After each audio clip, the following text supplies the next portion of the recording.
Toggling the armor off and on doubled his temporary hit points for a second. Whoops. I'm like, what? 102?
Um, we ended after time skip, so I had not rolled it yet.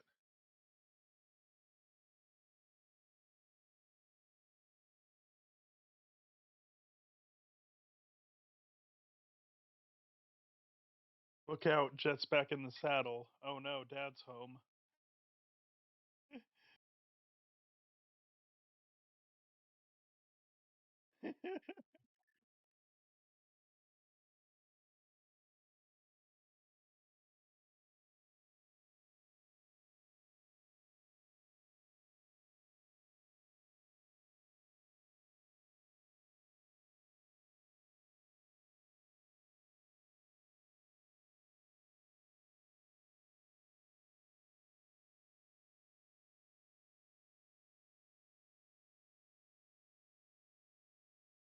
Willingly walk into a dungeon. Probably give it like another 3 months and then maybe. We mean another. Well, I guess technically another 3 months because we've been out of a dungeon for 3 months.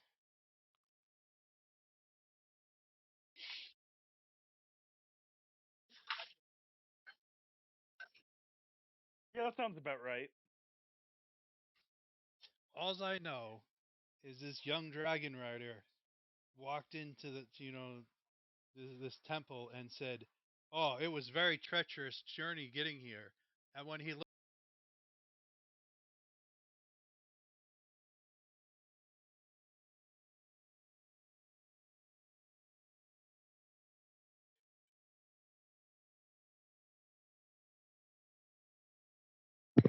There was also, in my defense, elves trying to take over a city, and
mobile feat or ALA.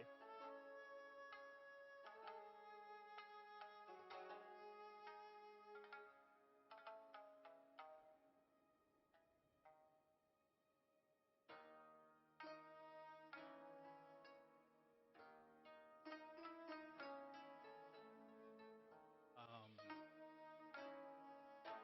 yeah, I would say that would probably be enough of a commotion to draw your attention to the tower.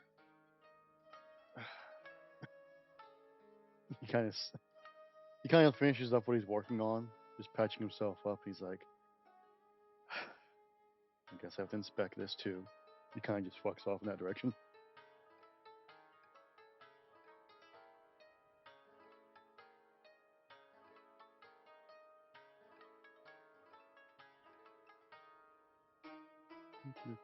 Uh, you were Craftsman's district isn't too far, so as you come around the corner, you would see a bunch of people, The crew. looking at this uh, kind of like chart area, and then a motley crew to the side of Makote, Bugbear.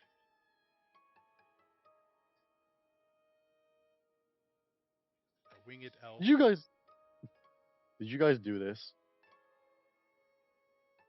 The graduate would say. No. If we did, you're gonna mess with us.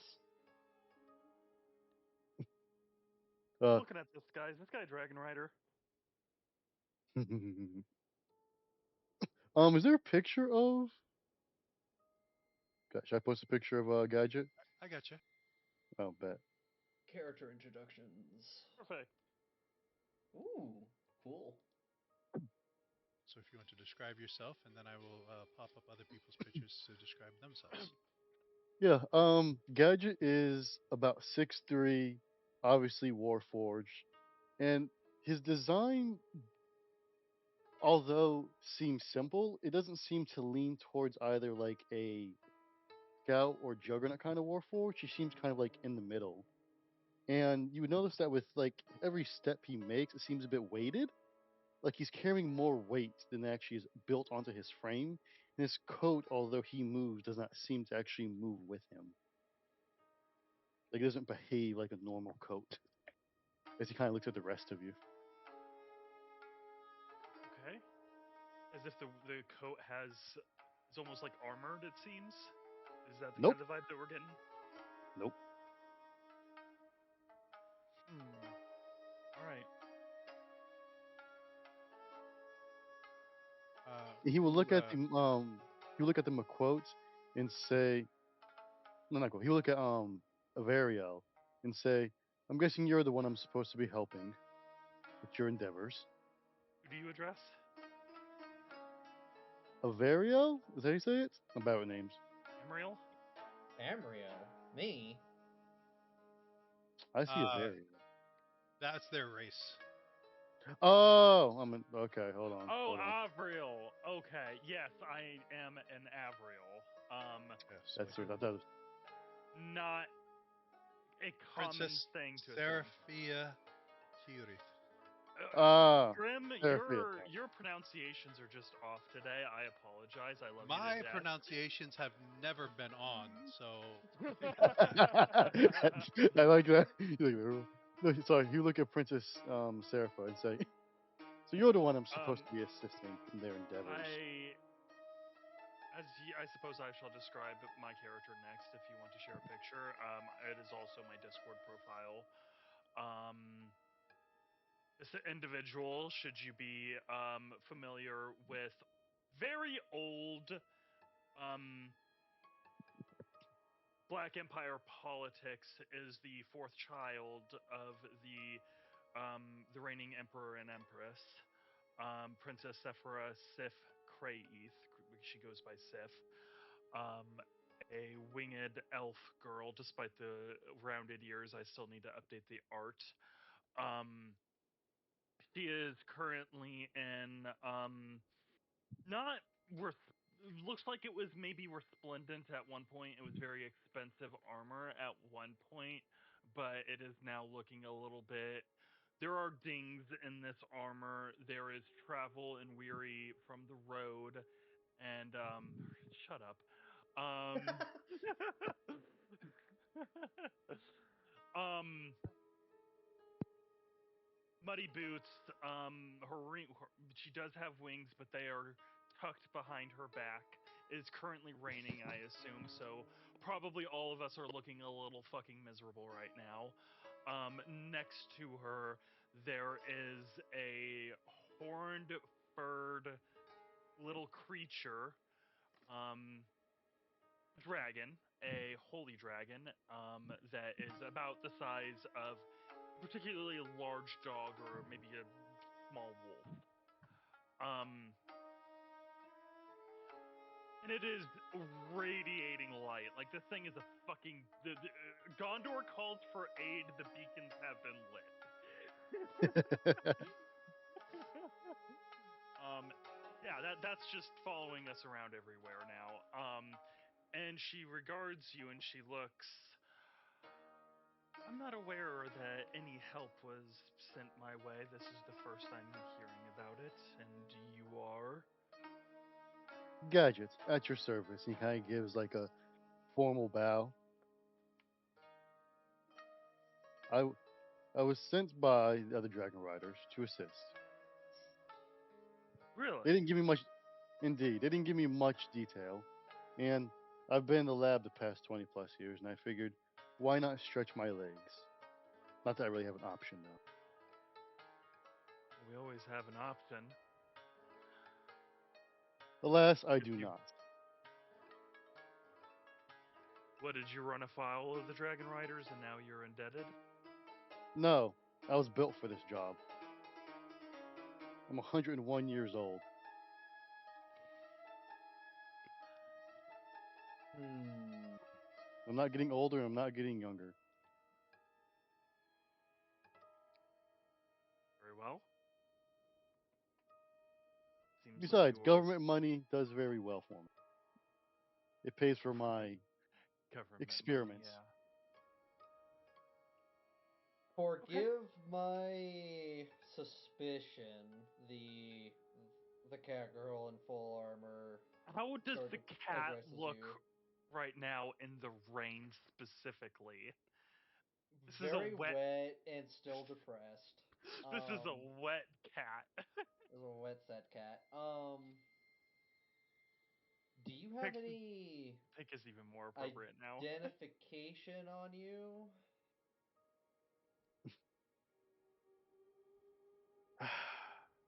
He kind of moves Guild his coat card. to.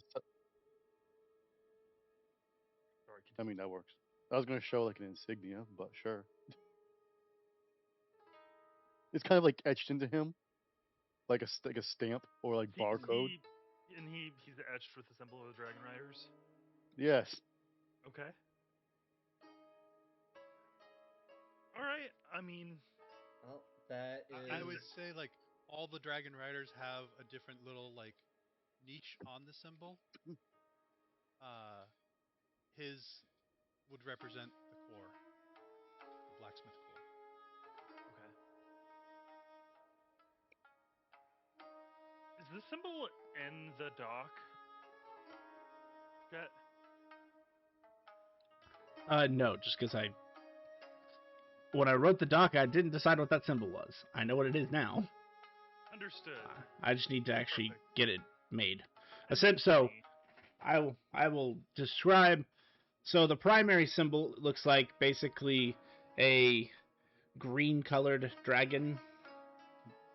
For those who know, you know, with a golden figure who sits atop her, and then below that is where the symbol changes depending on which core you're in. So his specifically would look like the classic blacksmith's anvil with two reddish dragons breathing fire on it. Now, I don't believe I've been given a sigil to this effect. I only have the ring, and that ring is a simple golden band. It's not etched with that symbol, is it? No, but something you didn't think about till just now, because I don't think Grim knew this is what happens. So this is not on him. This is just one of those things that I didn't tell him.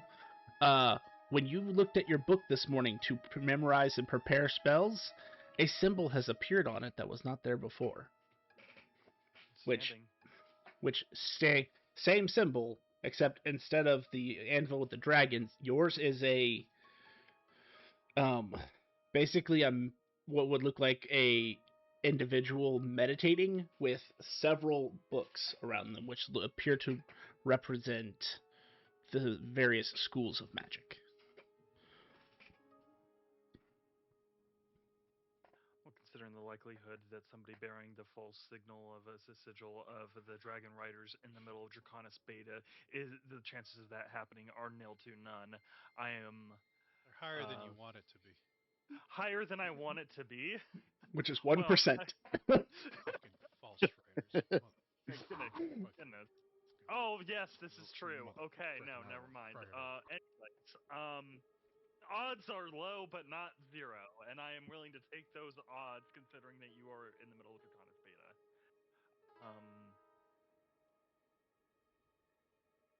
By all means. Emerald, did you introduce yourself? Be polite. No, I was waiting for you all to finish. I am Amriel Christiel, and I am one of the last knights of the Twin Pillars on this plane, and I am Sif's bodyguard and party healer. Nice to meet your acquaintance. He gives you a proper bow.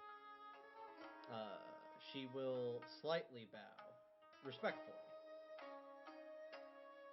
But you can kind of tell that she doesn't have a whole lot of energy and that she's just tired. There's no life in her eyes at this moment. Neither in gadgets. Come on. Join the crew. No life in your eyes. How could you see the dancing Lullafels and not have a smidge of hope returned? Easy, because the world sucks, everything's wrong, and Corellian's a douchebag. Corellian is indeed a douchebag. Amriel, point 26. I'm Veer. Says a 7-foot-tall bugbear. I knew that's how he was going to introduce himself. That's Veer.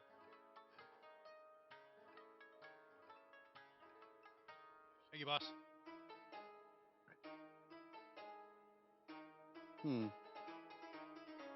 I assume you're the bronze, not the brains.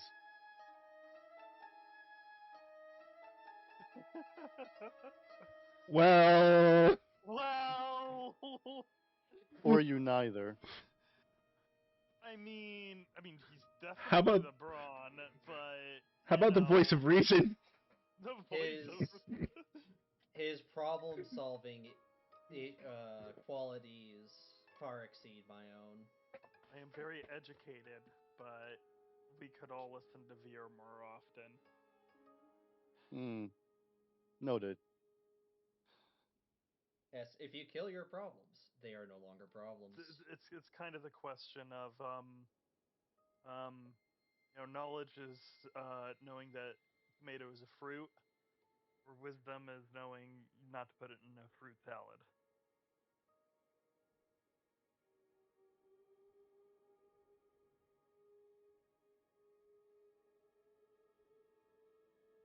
For intelligence is knowing Frankenstein is the doctor. Wisdom is knowing that Frankenstein is the monster.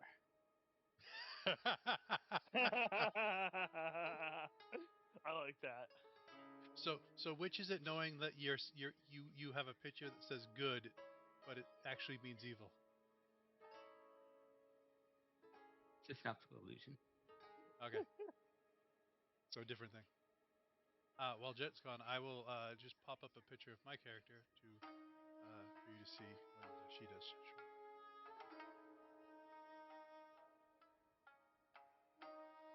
When you do meet, this is Lyra. She's about 5'5". She has prismatic eyes and very colorful cloak, a mithril quarterstaff which she can extend, and she jumps around a lot. Interesting. and the crystals on her chest and upper part of her body are actually embedded in her skin. They grow as she grows. Spicy. Alrighty, sorry about that. I will be officially taking over now. And so the individual you see in front of you, you will meet later. This is Shen. He is... he looks like a dragonborn, but a little bit more advanced. Everyone in the party knows him as the Fishman, because this technical race evolves from fish. So... Is that from Ryoku's? Yes. Yes. That's what I thought. Looked familiar. I was like, hold on. I've seen Yep. something like that. Yeah, so it's the koi, the Tatsumi race, which is the koi fish people who then, after 100 years or so, can evolve into these Ryukijin, I think is what they named it, because they changed that name twice. So, basically, I look like an Asian long dragon, although, when you see him, he's going to look much older, because this picture was made when it was 100 years ago. He's got a long beard now. So, okay. Party is met up. What is the party's plan? I believe we're moving north now. Incorrect. We are heading along the road southeast for about 2,000 miles, and then proceeding into the wilderness to the cave to complete the adventurer's quest. You have Grim, means of transportation, Gadget. Grim, your virus is spreading. I tend to Everyone walk must most places. Roll directionally challenged. I'm still on the landing page, so I can't see the roads all that great. Mm-hmm.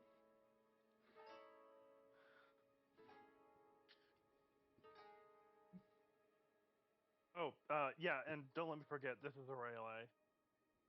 And then I point at the dragon. Go about. I will be right back. I apologize. Yep.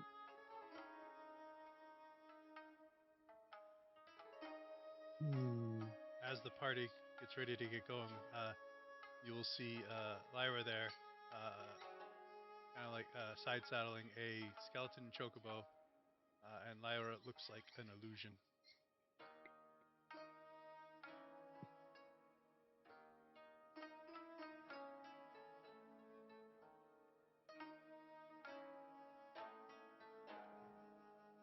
That's weird. Shrugs. You're going to see a lot of weird things as we travel. It's part of the job, I guess.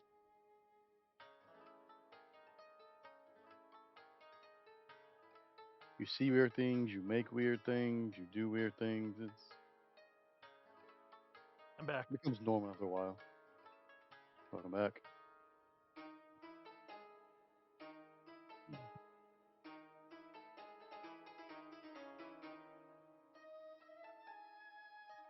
So do you guys walk everywhere, or you have like a horse and carriage, a caravan?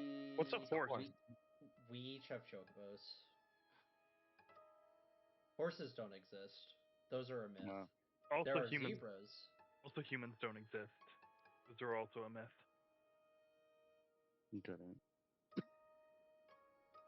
Actually, I think the very concept of human doesn't exist. Correct.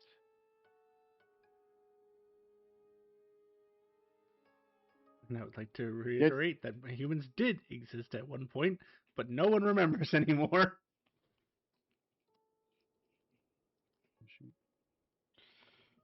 Which should tell you just the magnitude of scale that a player can affect this setting. And the elves are kind of assholes right now, so... Aww. I say that as an elf. Just literally the party from Campaign 2's fault.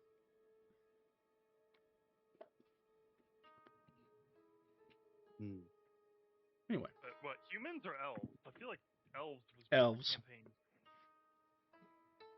Huh. The elves are assholes because of Corellian. Corellian fell because of campaign 2.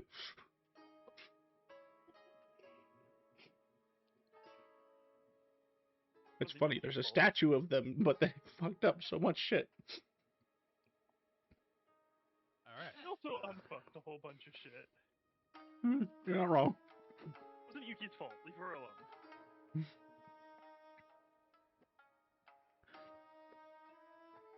So it sounds like you guys need to get a couple of chocobos. At least one more. Or at least one more. Yeah. But we don't... didn't we have 6 originally? I think we had an extra one. We would because Shin never showed up. Oh no, he never needed his because he moves as fast as chocobos. No, I'm sorry, not Shin. Zinquin, the edgelord. Right. Or that other pink hair girl. Well, she was on Lyra's map. And as you can see, Lyra has confiscated her mount back. She has and the other pink hair girl has disappeared into the ether. Yeah, sure. Yeah, sure. Disappeared. And it's just a coincidence that the person who has the undead killer title is riding back in on the same chocobo.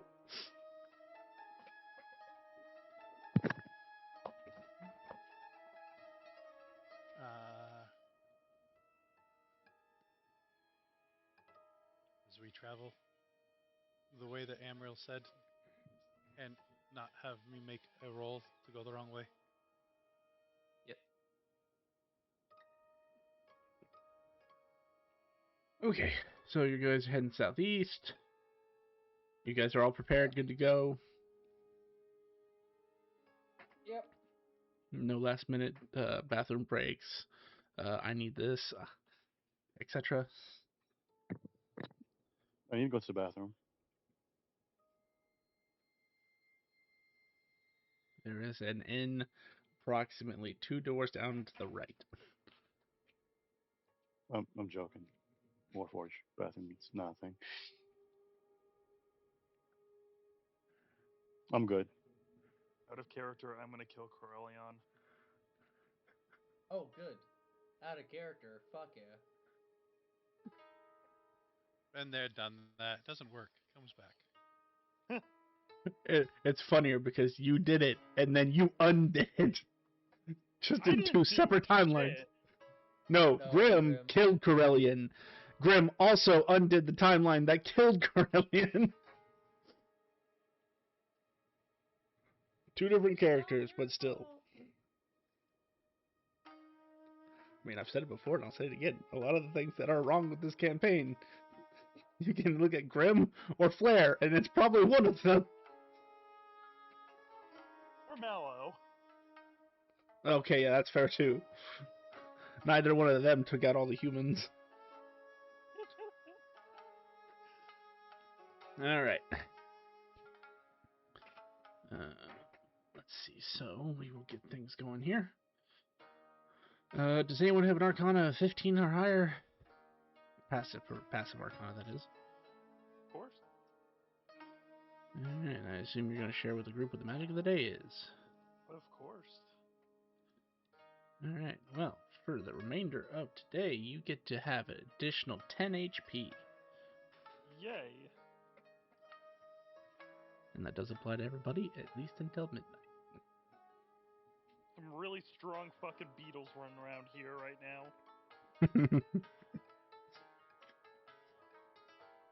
Every insect is like a cockroach now. Or rat catchers.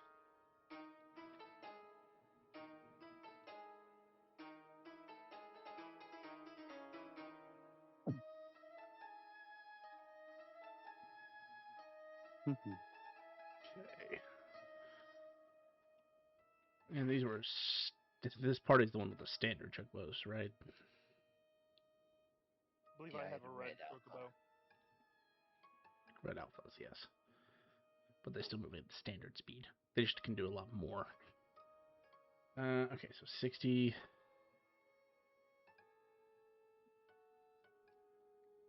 And you said you guys are basically going to follow the road till about here, pretty much, and then head south to here. Correct. All right. Well, on the road there is hardly any chance for negative encounters, but we will still roll them anyway. Because our encounter roller now includes not negative encounters. Oh, nice. Yes, Grim and I spent a good bit of time fleshing all this out. Since we are on the road, Amriel will inform. The player's terrible with names. Gadget? Yeah, Gadget. What's your character's name? Is it Gadget. Gadget? Okay, Gadget's Gadget. Easy. I That changed it to it. Just like how Yuki was once Yuki. so some things to be aware of is we have had demon portals open up in front of us, and we have had elven assassins show up in the middle of the night. That's it? So far. No. Oh, and he's talking about more specifically compared to the normal chaos. Those have happened to them specifically, which is out of the norm. Yeah. Seems about normal. Which is probably a fair assessment for someone who's worked for the writers for so long. Yep. Let's see, so that's right. You guys can move at 18 because you guys are going to use the road for a little bit. So 1900 divided by 18 to know how long we're going here. It's still about 105 hours of travel before you break off the road. 12 hours travel a day, so we're going to do 12.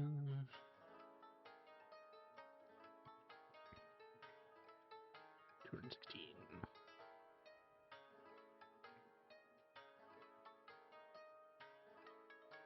Where are my sticky notes?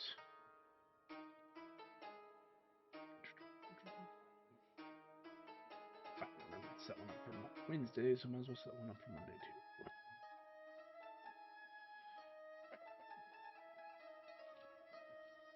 Speed. See.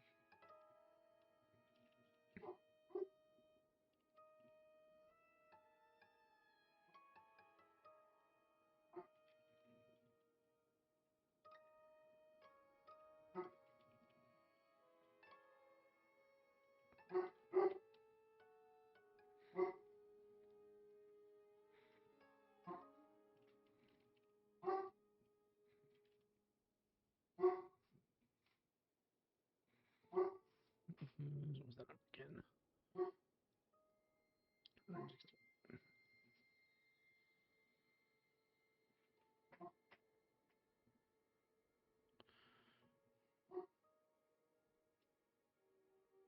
Hmm.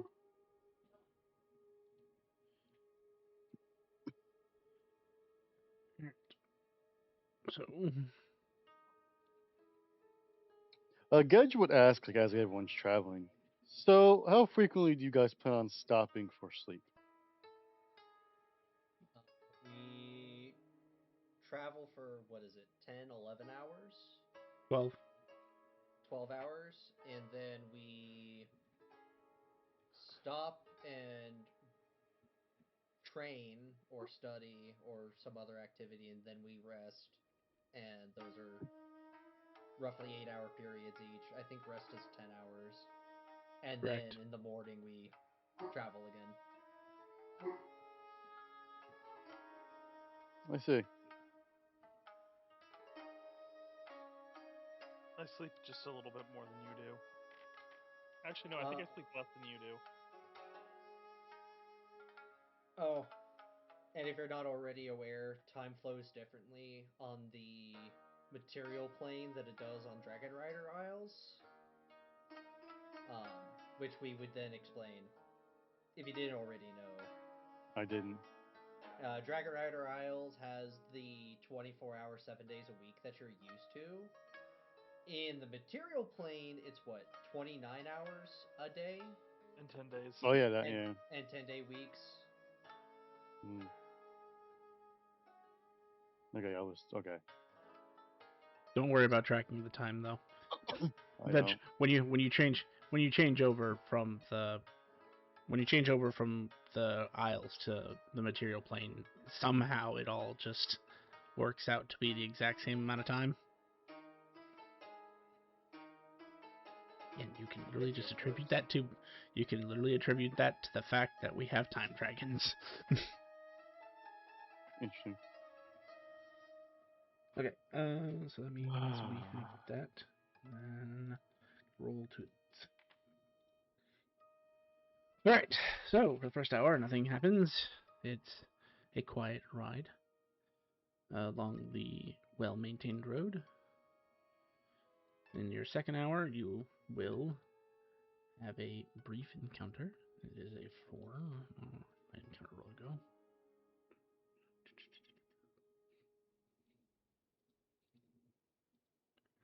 Thought I saved this.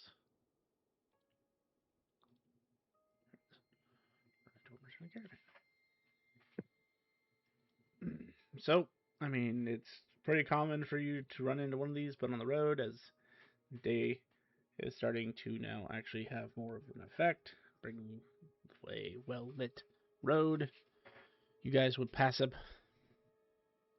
be passing what looks like a 4-cart caravan with yellow chocobos pulling all 4 carts, and an assorted lot of inhabitants from Lalafels to Goliath who are walking beside the carriages. And they do appear to be some sort of merchant, because you can see lots of wares, like boxes of cargo goods, things like that. Well, what kind of merchants? Let's see.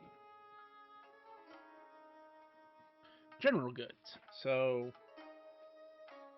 actually, more specifically, like I shouldn't have said general goods. I should say olive cart. So they appear to have a little bit of everything. So you can see like some barrels of swords and staves. You can see some armors, Ooh. but nothing super fancy. You know, like you had leather armors and stuff. You can see just crates, which you assume have some sort of like trade good in them.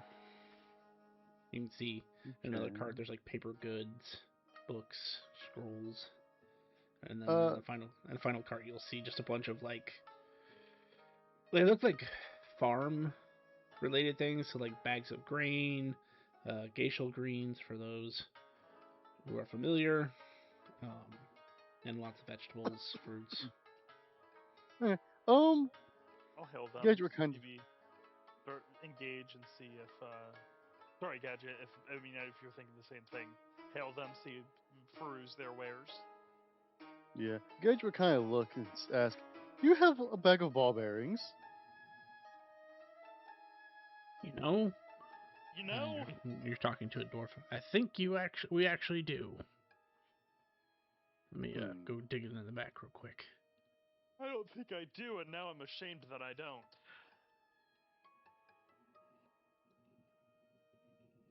I should have a lot more coin than this. Also, does anybody? So, if you had that much coin on you, you would be encumbered. So, No, I wouldn't. yeah, you would.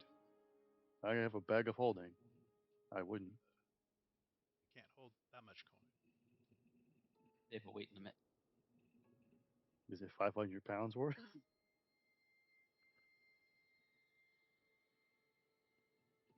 Well, with how much do you have in your bag of holding right now? Not a lot. Like, where's the total weight that it shows? It doesn't show a total weight in here currently, as far as I can see. If you go under the inventory page, and if you scroll all the way up the top, you are carrying 147 out of 150. Where is? And when I put your 28,000 that I had put in your bank on you, you are now at 707 at 150. Why is it doing this? Oh, okay, now I see it.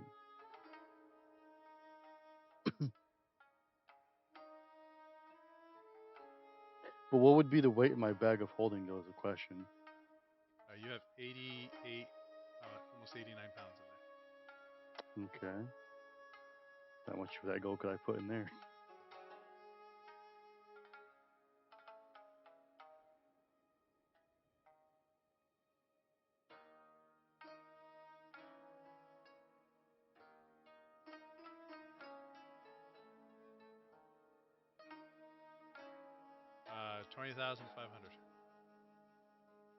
$20,500. Now, where's the rest of my coin? In the bank? I assume so. Maybe? You want the rest of it in your bank? I mean, I don't know where else I'd put it. Like, it wasn't really thoroughly discussed, so I'm not too sure. It's Should kind all of of us- assumed that you have a bank account that you can store your money in. Yeah. Well, Under items, there's bank accounts. You have a bank account in there. So I just put the remainder in there. items.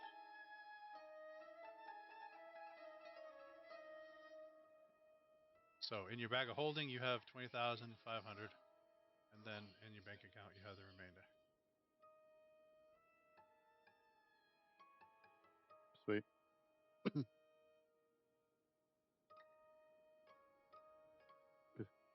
Yeah, how much for what should we call it? Ball bearings. Just trying to find those. One second. Let's see, ball bearings.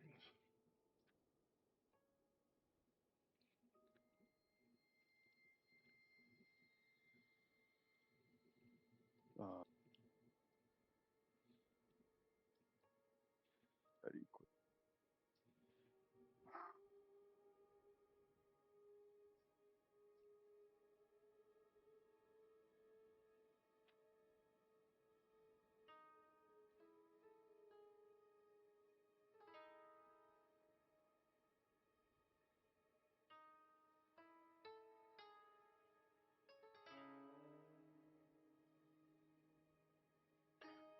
Nine iridium.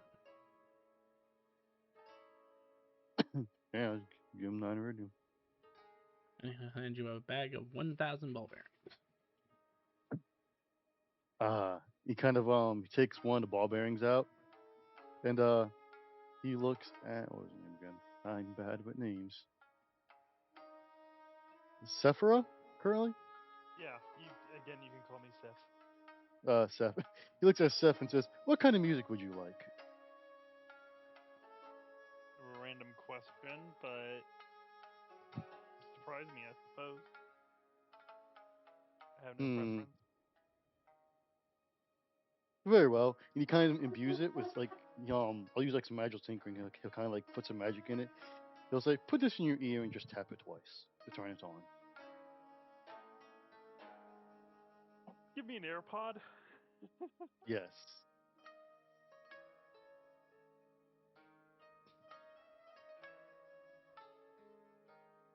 And then he kind of just puts the rest of the bag in his he just drops in his bag holding. He's like, what else you guys have? Yeah, what is it? Yeah.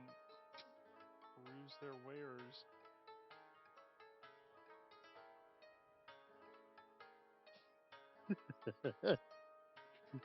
Sorry, I sent the message. Let's see. So they would have.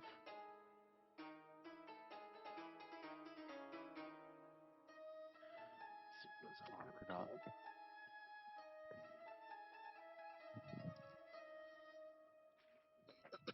It looks like they have a set of studded leather armor, a set of plate mail,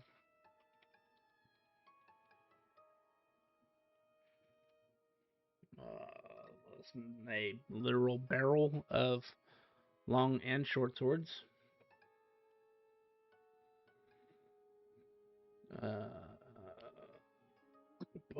A bunch of arrows. I mean, like in the hundreds. And then in the next one, they have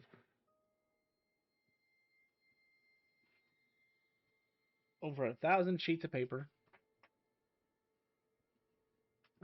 6 unidentified books, and 3 level 5 spell scrolls. I've not rolled what the spells are yet. I am gonna just wave my hands for a quick detect magic as I'm perusing these items. I need you to make me a wisdom saving throw. All right.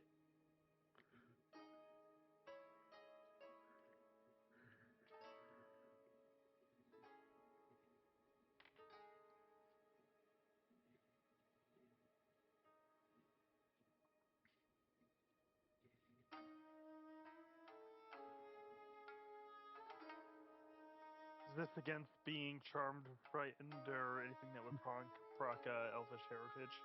A heritage? Ancestry, I apologize. No, it's not a condition effect. It's a. Okay. And I had you roll wrong. What is the difference between your intelligence modifier and your wisdom modifier? Significant. My intelligence is 5, my wisdom is 3. So that would be a So- 15 if it was intelligence. I apologize, my wisdom is 2, so it would be a 16. 16.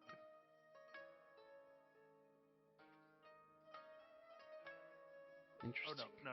It would be a 15. I apologize. My mind. You're right. I rolled a 10. Intelligence was 15. Because somebody wouldn't give me the intelligence book. And Damn. Okay, so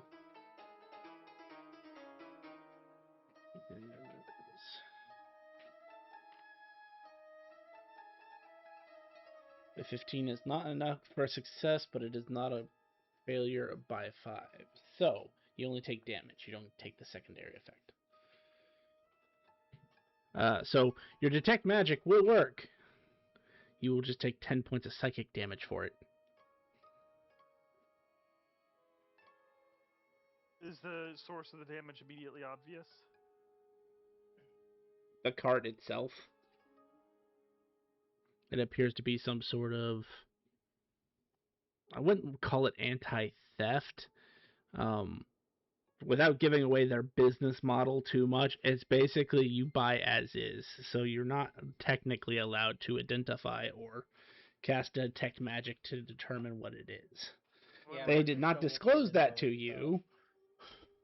They did not disclose that to you, but that's how these guys do business. So they have defenses in place, unfortunately. Yeah, so I just got a really big headache. I have 10 extra hit points, so my hit points total is still at 54 for right now. Yep. I just fucking glare at them. I was not making it a secret that I was casting Detect Magic, but they have pissed off their customer. Yeah, so, but I'm going to continue to, I have cast my spell. I am going to continue to peruse their inventory to see if there's anything noteworthy. If you're looking for magic, it is only in the books and scrolls. Everything else is mundane. Except for one fruit. Do you have any string? Yeah, we got a, Like a spool of string? yeah, have one of that for, let's say a steel piece. I don't have steel. We can give change. Okay. We'll give you What 9 about metal steel pieces wire? back. About the same. Okay. But how long is a spool? I'd say 100 feet. Bet deal. What about rope? I don't want to say that's like, what is rope? Is that like 500 feet? It's 50 feet. It's like, I think they come in 50 feet increments. Yeah. Yeah. So we'll say they have roughly 20 coils of rope, so you can have up to that. I'll just have one. Just one. Okay, I think that's like 10 copper for the. Yes. I love how they kobolds. charge 10 kobolds instead of 1 steel. The fuckers. God damn Makes it. them feel better. Right? How would I add that to my thing? I'm bad at adding On the items. top right, you'll see 3 dots. Then there is your choice. If you go to the importer and then items, it'll just give you a list of things, and then you have to subtract the money. There is also something where you can buy out of a shop, right? Yes, it's Or do we not under have this. that mod anymore? No, it's there. It's under the same thing. It's just called equipment shop, and you can ignore the cost because we're not managing gold, and it doesn't let you change the value. Sif. Looking at that cart, you would get a splash of evocation, a splash of abjuration, and a splash of, I think it was necromancy. Yes. Yeah, those that I imagine necromancy surprises me, but everything else And tracks with the anti-measures, so to speak. and those are all 5th level scrolls. One book would also ping magic, but you've seen this effect before because of who you are and where you come from. This book does not register as one school of magic. It's kind of all schools of magic. Can I examine the book? Yeah, you can look at it. Kind of try to yeah, I'll look at it. What's its deal? There's not really a title. This is a very strange book in terms of what's the contents versus what the outside looks like. So this just looks like a simple, unassuming book. Like, if you saw this on a bookshelf without magic, detect magic on, you would not think twice to look at this book. Okay. Its title, it doesn't have a title, it doesn't have pictures, there's nothing to identify what this book is. Am It's I literally... Am I able to open the book? There doesn't appear to be any measures to stop you from opening it. Yeah, what am I? What is this? A mystery box? I'm gonna try to open the book.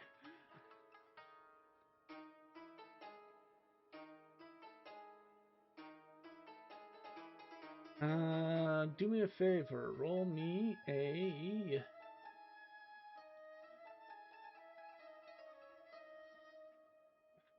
Roll me 6 D100s. 6D100s.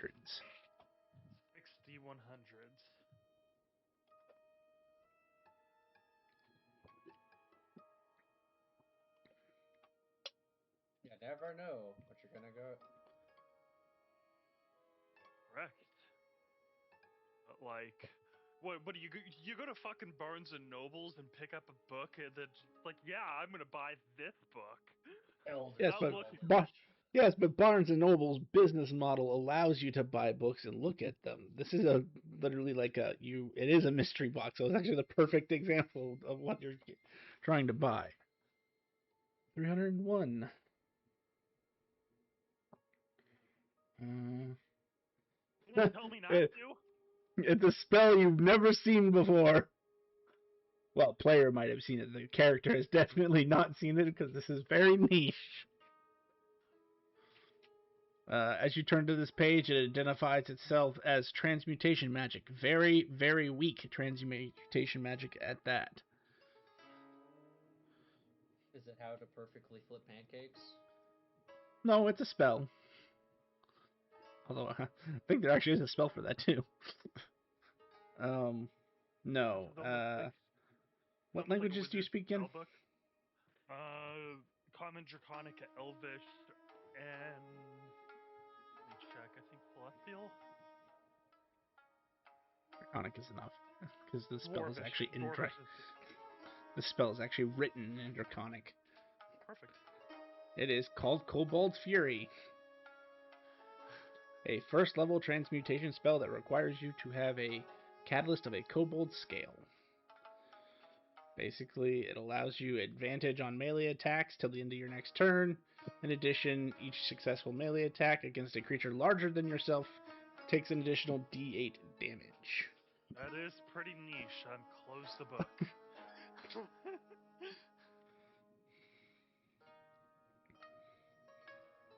Cool. You don't want to turn to another page to see what other spells might be in here?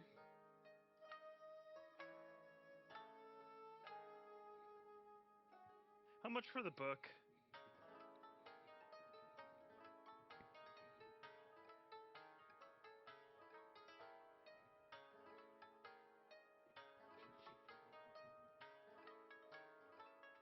Hold on, I have to go check. Wait, no, why do I have to check? I know what the price of that is. Give me a second. Just need to go to my table for pricing and roll this. Screw it, I'll just roll the whole macro.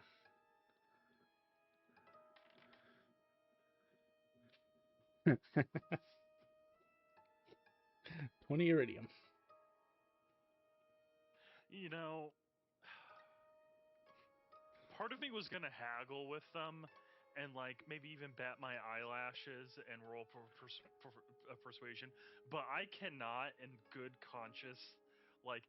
If Stiff found 20 iridium on the ground, she probably would not think to even pick it up. So yeah, she'll pay 20 iridium for it. Alrighty, the book is yours. You know, it's sad because commoners would kill for that. Yeah, that's like enough to like if you're particularly frugal, live for like a year.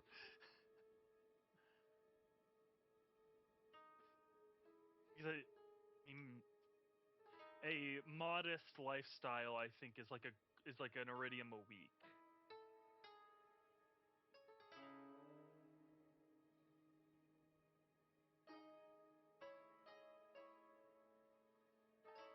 Does anyone want anything else from this caravan? I'll look through the spells and see what we got here. I'm good. I need you to make that same roll 9 more times. I would like to buy meat.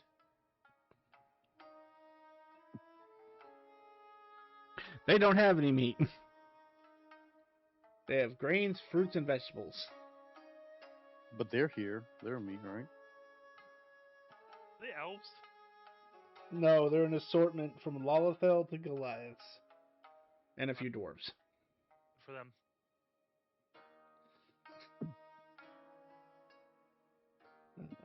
Cannibalism comes up in this campaign more often than it should. I'm not Is a it person. It's not cannibalism in cannibalism. their other species? Nope. That's just food.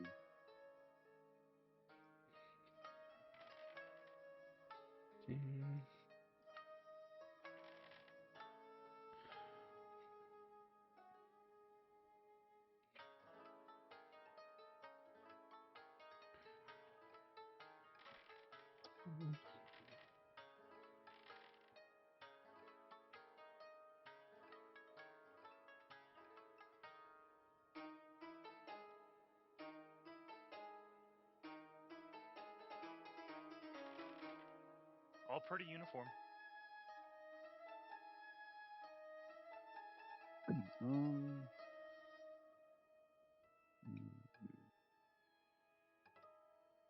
am I stupid? Probably.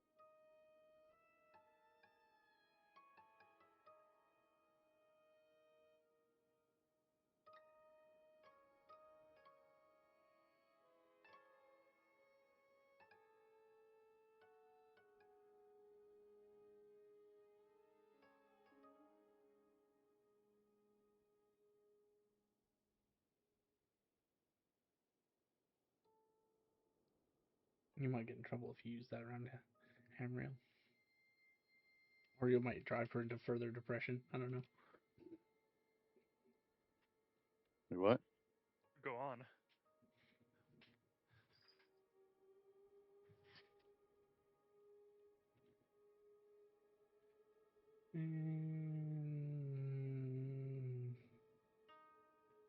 Guess I hate this spell.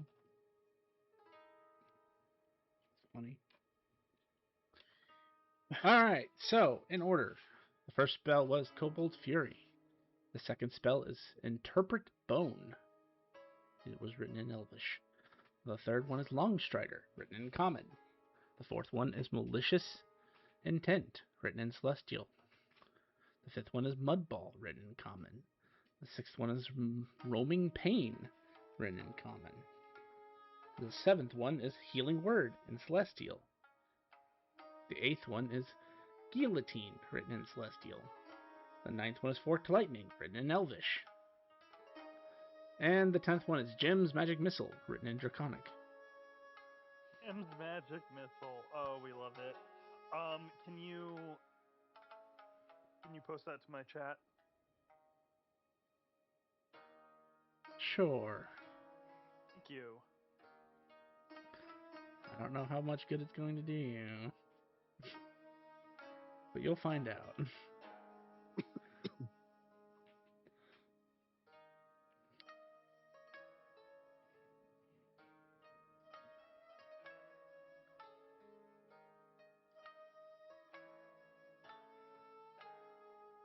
Oh, it's Jim's magic missile, not Jem's magic missile.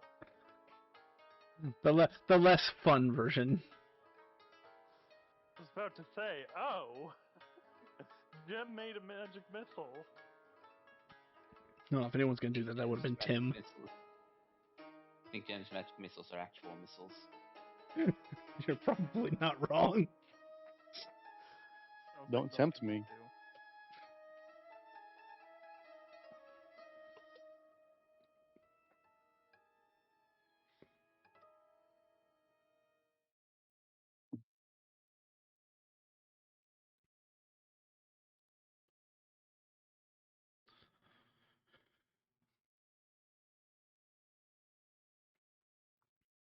Mm.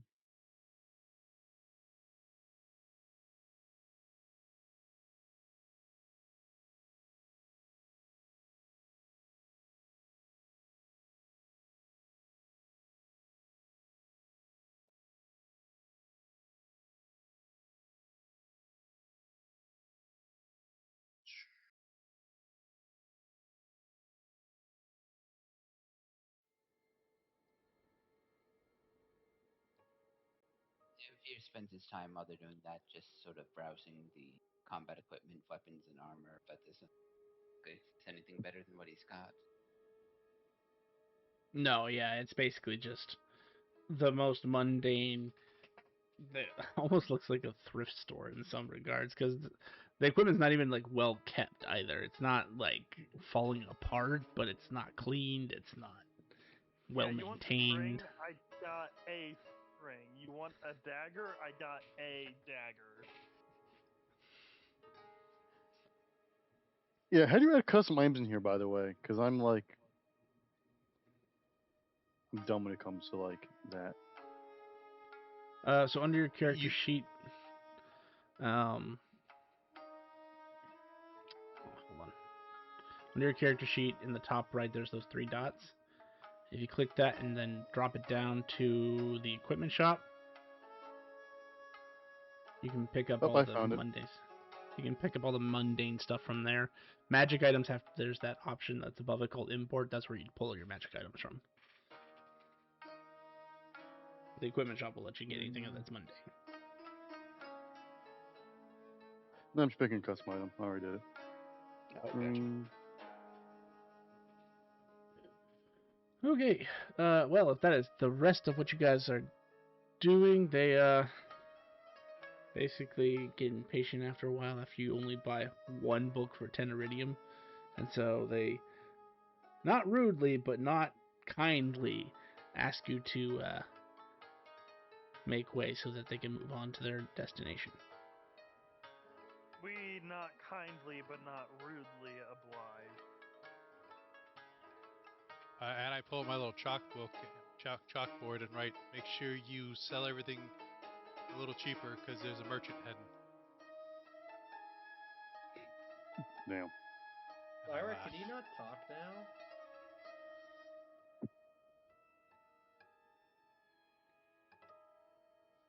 Can you hear me? I can. Why are you writing on a chalkboard? Oh, this is mental notes. Okay.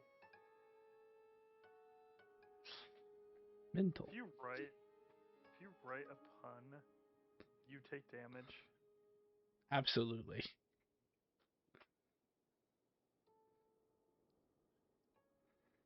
How much? Pun damage Basis is 12d12. yeah, and can be stacked up at my discretion, just so it doesn't stop play for too long. So it might be 12d12, then tomorrow might be 13d12. And depending on how bad the joke is, like someone did the other day, 105 can get added to it. So it was 118d12 at that time. What Lyra just got struck with was much higher. But it rarely. 755 Oh my god! dice. It rarely actually kills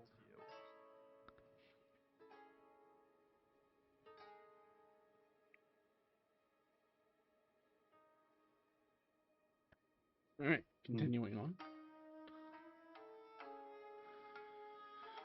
Where was my roll for this? Oh, right. So you get about 3 more hours down the road.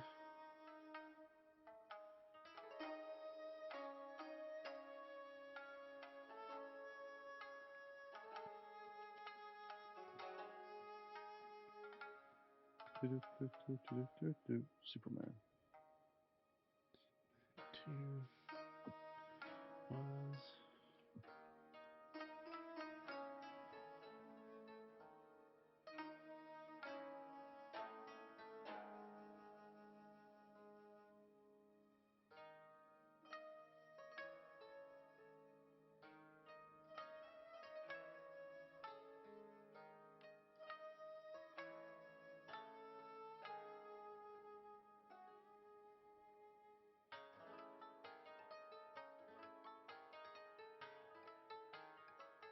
I'm going to say you make it the entire time. So you had 10. I just did 2. So that means you have 8. 8 times 18 is not 0. 8 times 18. 144.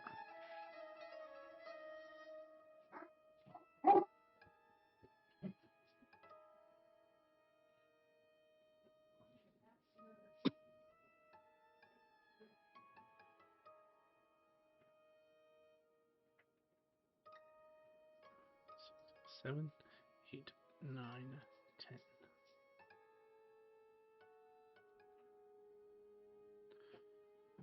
10. Alright, so you guys make it your 12 hours of travel.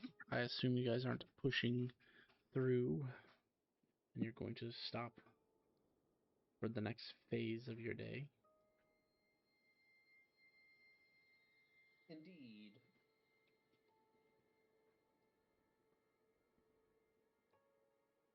I have no complaints personally.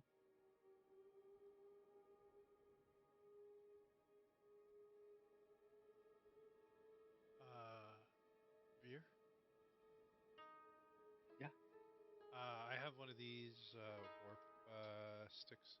Can I break it in half and give you half?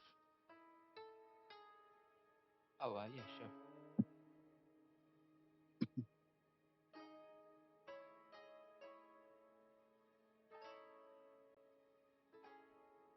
I still have one for Zinquin, but it doesn't seem like it would be very useful.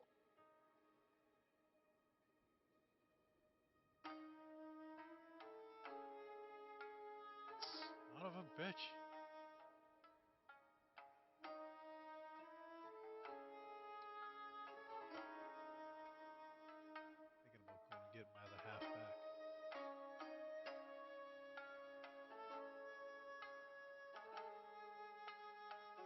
So, how would you guys like to set up camp?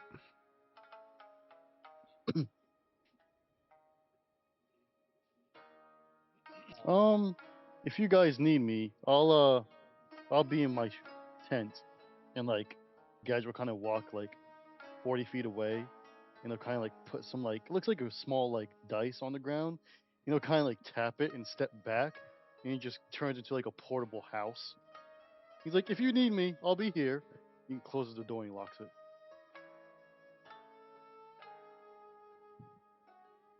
Well, that's most certainly convenient. I guess we're camping over there.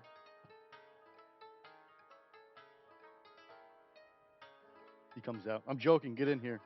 I don't need you guys dying on your first night with me. Looks bad on my resume. Okay. Veer, if you could change that from Zinquin to me, uh, I'll give you my half, and I will take that other half and go get it back from Zinc. He's not using it.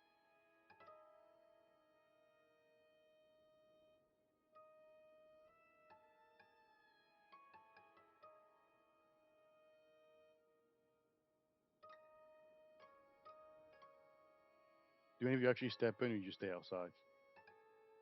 I'm waiting for the others, but I will enter I'm with not too everyone proud. else does. I'm not too proud to not step inside. As you guys kind of step inside, it looks like a miniature workshop. It's a two-story building. The entire first floor is nothing but like miniature forges, chemistry labs. Like, if you need something crafted, it's there. If you need a bench, it's there. And if you go up, and there's even like a small little kitchen that's sectioned off by like another wall and door. We can like make all kinds of foods and stuff like that.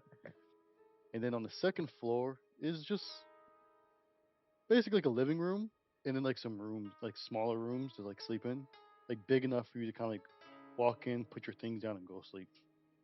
Ah, Uncle Vondar would love this place, or he'd judge it one or the other. He's a hard to impress. And I enter. Hmm. Well, I'm not particularly here to impress. I should go see I, how Uncle Vondar is doing now that I think about it. I haven't seen him in 100 years. hmm. you can always create a field nun. I'm sure he can set that up. I'm sure I could find him on Dragon Rider Isles. Maybe. We'll see. Not something that needs to be done right away.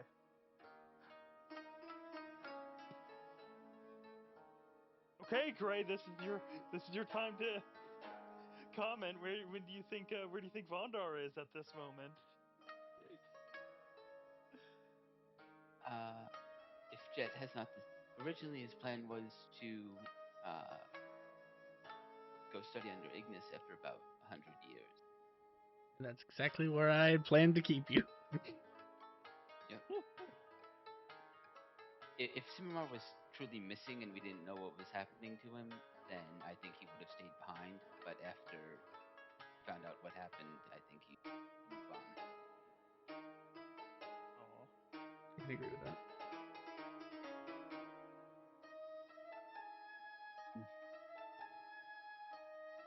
Hmm.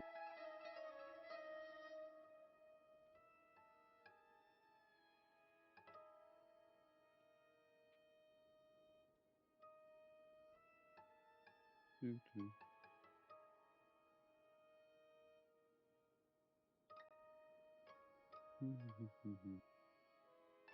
So, do you guys normally just sleep out in tents?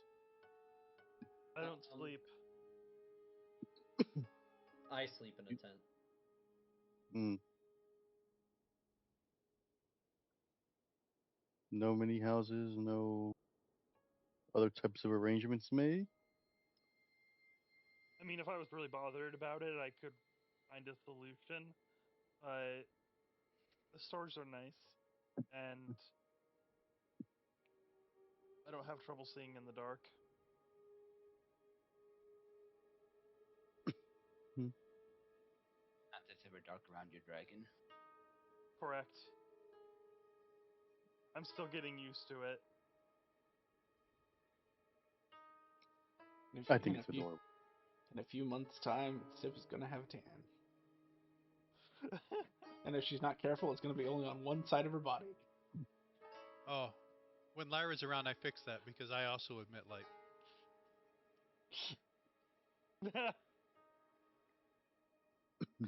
Blinded by the light. That's what this party name is. If you guys are going to be doing some downtime, I think I'm going to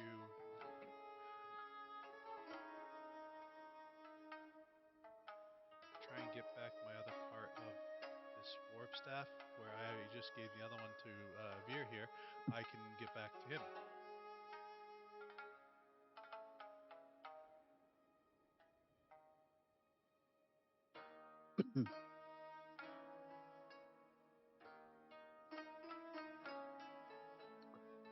If I may, what's a warp staff?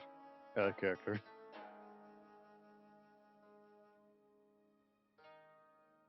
It is a pair of buttons that you give to two separate people, and when one person speaks the command word, they teleport to the other baton.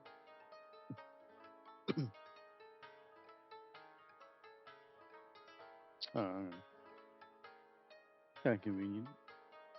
Yeah, and I think there's once you use it, you have to pair them back up, and then they take a certain amount of time to recharge each other. I see. Okay. Very cool, actually. Yes, I thought it was handy for when the party gets separated. Like everyone has a staff to somebody else here. I just throw monsters at people, but I guess that works too.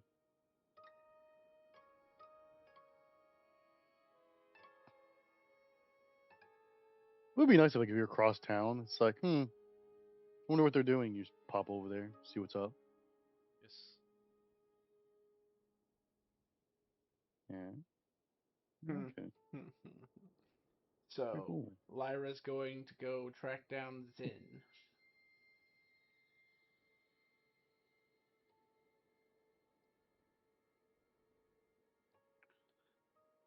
This will be interesting.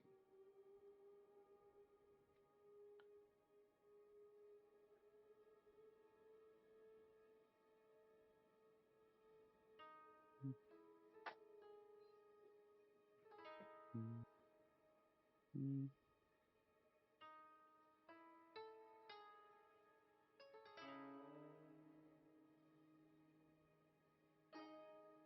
So you guys generally get 6 hours of downtime before you before you go down for a rest. Anybody doing anything particularly fun for their downtime, or is this one of Yes. those I can skip 6 hours and just say you got it? Yes. I am going to be identifying the book fully this time. Actually, I'm going to be doing two different sets of identify. One on the first page, one on the second page.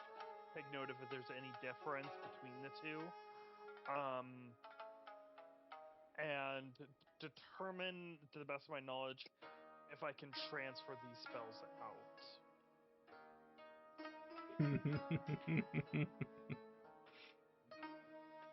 I know by your giggling, Jet, that the answer is probably no, but I'm doing my due diligence. I'm trying to decide what the name of this item is. I came up with it on the fly, but I didn't name it.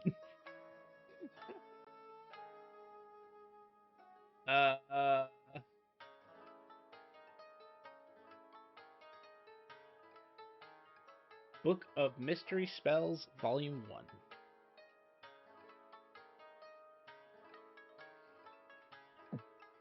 Do you want me to state out loud what it does, or do you want me to type it out to you first? You can say it vocally because there's I know by your giggling there's a very real chance that this ends up in the trash.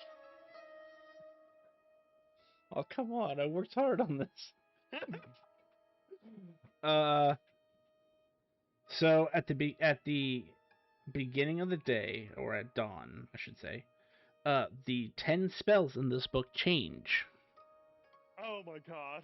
to one of, what did I have you roll? 600. It's like actually like one of 540 spells that it can be. The book legitimately is only able to produce first level spells, but it can produce every first level spell in the setting. It's just random which 10 you're going to get every day. Yikes. And yes, you can use it like a regular spell book to transfer for learning spells.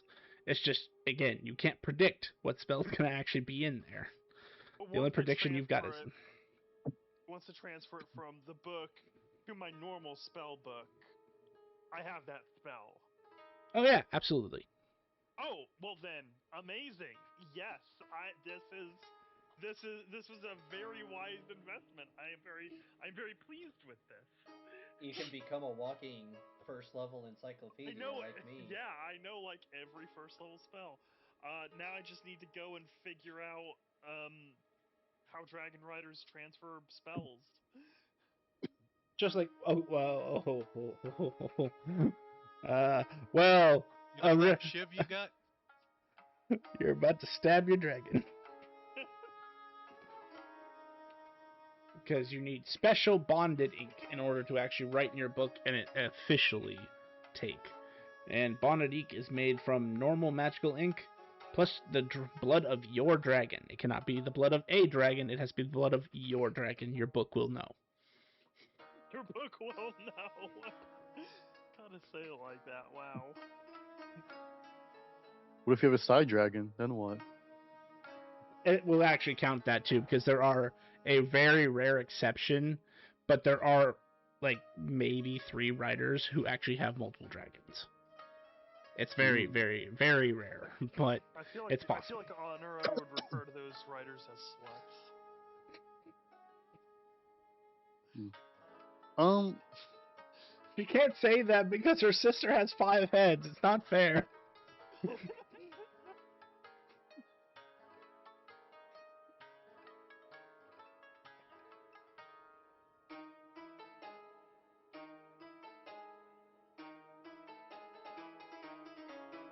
What is Honora to me in the family tree?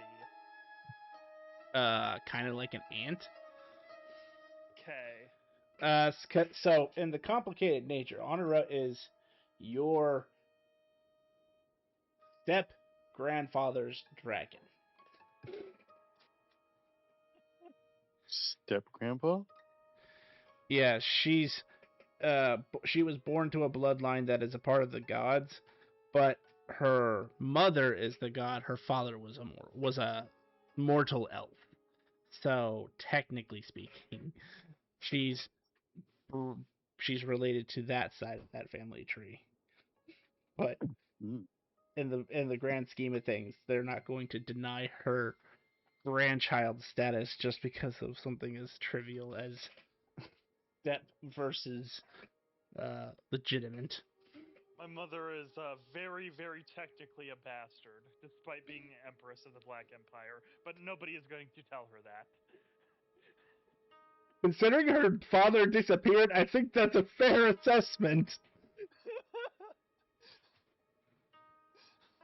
That man played stupid games and won very stupid prizes.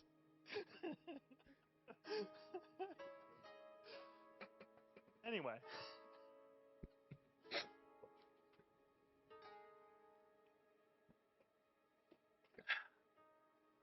Alright, so... I will see if my dragon is willing to... I will broach this topic with my dragon and... see if we can as painlessly as possible extract enough blood for a single spell.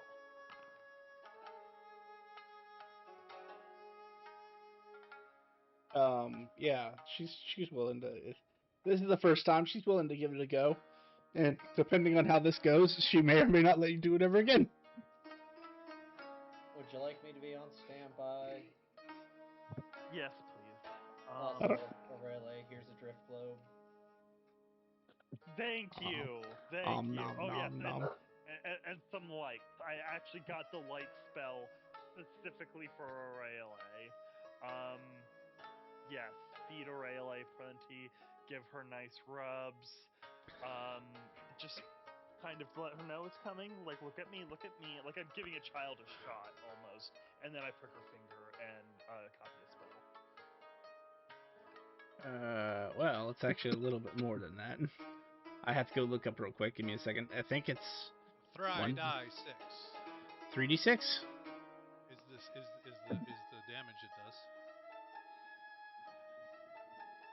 Where are you doing this, if I may ask? Are you doing this, like, inside the house or outside the house? Oh, probably inside unless All over.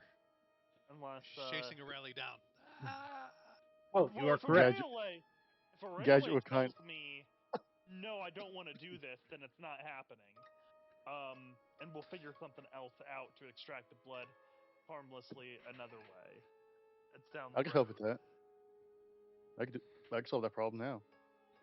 How are you gonna solve that problem? Do you know what a syringe is?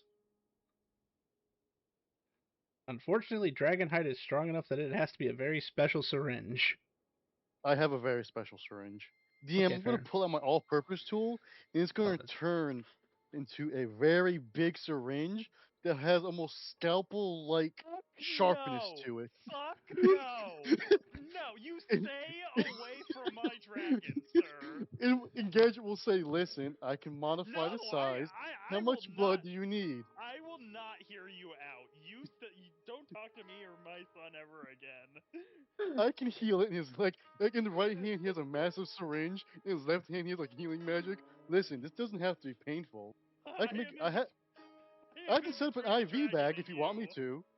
I can Mother set up an help. IV bag for your pen. It's not that big a deal. sir. So I'm here to assist. if you're gonna stab with your sieve, it's 3d6. Sieve. Okay. I really wish I could share in the pain, and eventually I will be able to. You gain That's not 7 too bad. ounces of blood, Perfect. and she takes 7 points of piercing damage.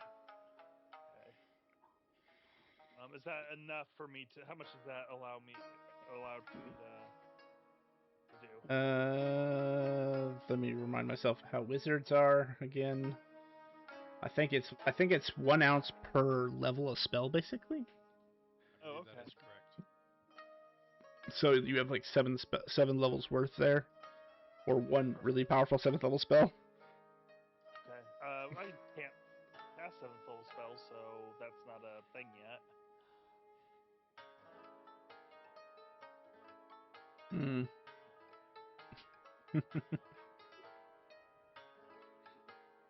Then So you did look not at- hear me say any of that at all. I did not hint that you can write higher level spells in your particular spell book. I need to learn a lot. It is. Oh, I see. Okay, so that's what the 50 gold, a part of when you're learning wizard spells, that's what the 50 gold is. Is basically the combination of special materials like the ink. So. Occurs to me I have no ink, so I will need to acquire that later. Ink, it's in the workshop. You Third have level. special ink. I need like expensive Oh. ink. Yeah, the kind that you would Yeah. normally scribe spells with. Yeah. Okay, that's fine. Note to self: add enchantment table. I'll just preserve the blood and we'll use it later. I spend probably the next hour pampering and feeding Aurelia lights and just whispering sweet nothings to her, and she's like, "You're like, you are the best. You are the greatest. You are so appreciated and loved in the environment that's around you." He just warily stares at the syringe that's still leaning against the wall. Yeah, I throw a rock. it doesn't hurt. Gadget's like, are you sure? I can make a smaller syringe. It's not that big a deal. Like, Really? If he gets any closer to you with that syringe, you have my full permission to use your breath weapon. no. There's no need for that. What's the worst that happens? I mean, It's the worst alright. that happens to her, probably nothing. What I'm concerned about is what she's gonna do to you. I'll be fine. I promise. Even a wormling's breath weapon is no joke. Well, at least that particular wormling, it's not.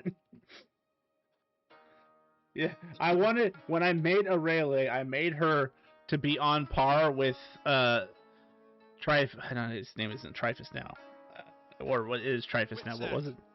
Witsack. Witsack's Chaos Dragon, because I wanted them to be about on par with each other.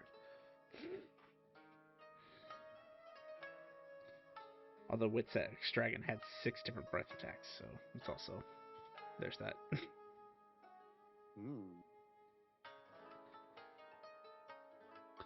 Anywho, so if that is the only significant thing that requires RP for downtime, you guys can take 6 hours of downtime to whatever project, skill proficiencies, or otherwise you wanted to work on.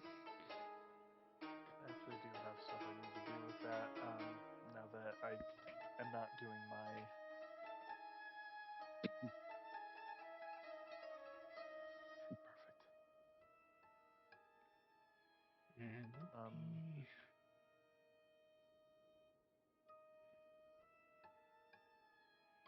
And And it was a book of mystery spells, volume 1, is what you said?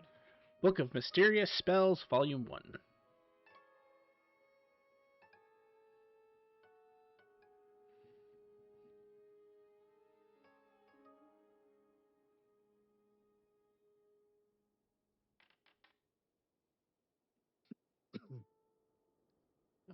So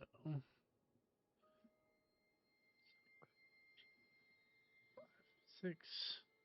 So actually, at the end of your downtime, you would feel, or at least, well,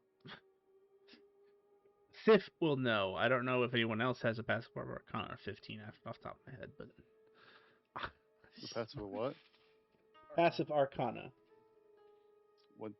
I'm guessing it's calculated the same way as passive perception. Yeah, if you look at your character sheet on that very first page, there's a number next to your pluses. That's your passive for those particulars. So your Arcana is 17. Which means you also would know this. So the way that magic of the day works, it is a magical effect that happens the entire day. If you have a passive Arcana of 15 or greater, I just consider that an automatic success, and you know what it is. Otherwise, you'd be making an Arcana check to figure it out before you set out, or you can be like certain parties that I've had who just literally barreled through the day without even knowing what the magic of the day was, and nearly got everyone killed doing that. What causes the magic of the day? Unstable magic. Yeah, the realm is basically super saturated because of all the magic gods out there. So chaos magic and daily magic and combat magic is very abundant. Okay. I have a question though, because I don't really need to sleep. Can I just like spend the entire time just working on something? Yes, I do. Hang on, you don't require sleep, which means you don't. Yes, so technically, yes, you can. You just won't gain the benefits of a long rest. Yeah. Well, But I mean, yeah, that's fair. So yes, I would say in this instance, if you're okay with not getting a long rest in, you can spend that would be 16 hours total doing whatever you want to do if you add it to your downtime. Yeah. Can I work on getting an expertise? Yes. Sweet. And just so the two people, the 2 people who know what the magic of the day is, all spells except 5th level spells fail. that I include want. cantrips? Yes. I want it also known that this was not on the list until campaign 5.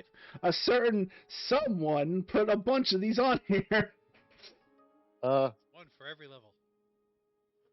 Gadget. I think after no, I think Gadget would notice this like midway through the morning when he would try and like use mending because he broke something or something fell over. He'd be like, he doesn't breathe, but he sighs audibly. He kind of just like You're- stands up. Everything all right? Don't cast magic. It won't work unless it's really strong. Oh, Let's just put it like that. well, that makes me basically a normal person for the day. And that means I'm going to have to be more alert. And you'll see him kind of reach into his bag of holding, and like you see like his hand glow, and like looks like liquid metal goes up his arm and covers his body as it covers him in like it's multiple types of runes. It's a combination of elven rune, giant rune, and dwarvish runes that envelop his body that becomes more armor like. He says, "This better not be a long day."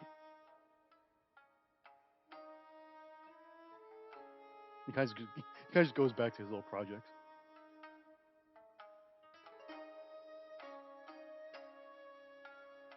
Alrighty, so 10 hours then goes by. 5 hours for those who have short, long rest times.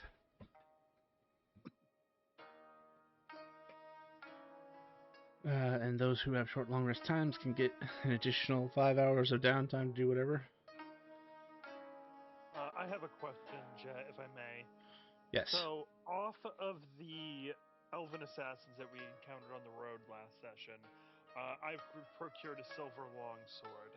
It says that it does the roll to hit is a d20 plus 7. That is not what my normal bonus with this longsword should be. Is it like any kind of like +1, +2, +3, or should it just be native strength plus proficiency? Strength plus proficiency, because it is based upon their dex and their proficiencies, that +7. Oh, okay. That's what theirs was. Okay. Gotcha. That makes sense. Because it does do 4d8 force damage. So, okay. Yeah. Perfect. Thank you. So nothing interrupts your sleep, so you get your 10 hours in for the lot. I think by this time Lyra has returned from her doings. Yes, I am outside pitching up chobobos.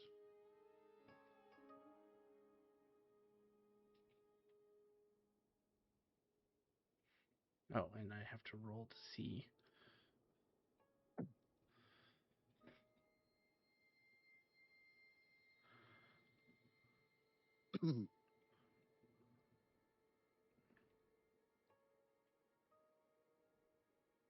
How many can I? Once, two.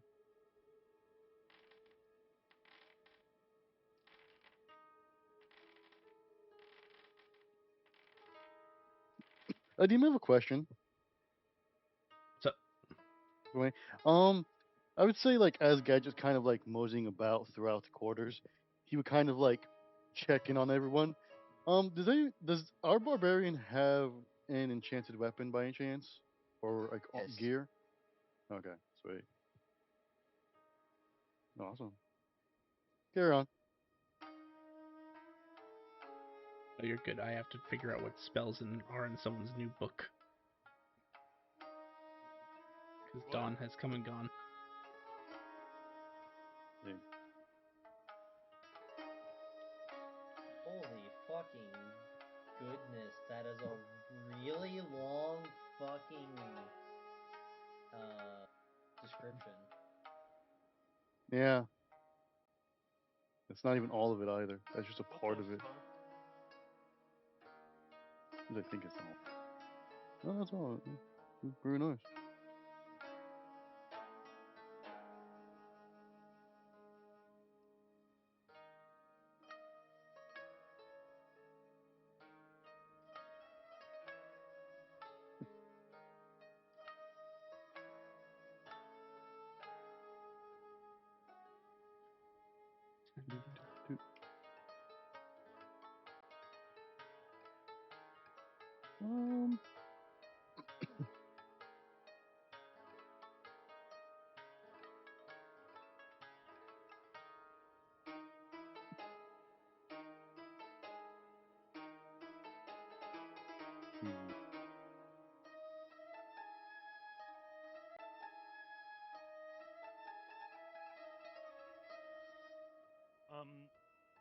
This silver longsword doesn't let me change its hit bonus. I don't know what's wrong with it.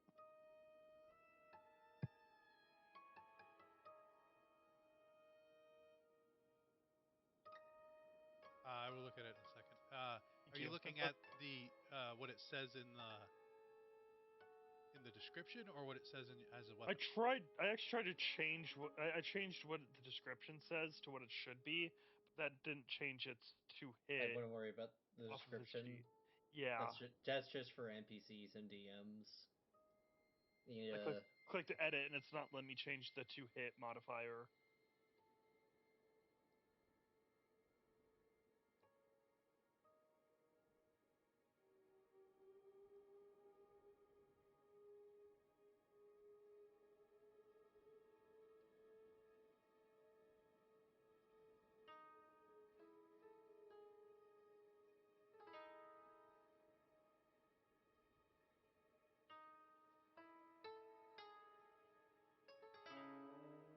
Not a huge deal right now.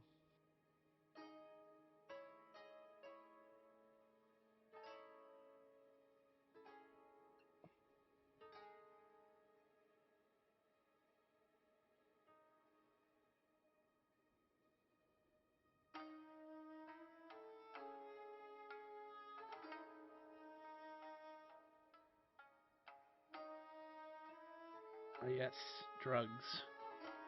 To drugs. We can make drugs in here. I think there You can do actually whatever are. you want in here. I have drugs in my gun. Include buy thousands of slaves. In 2 separate campaigns.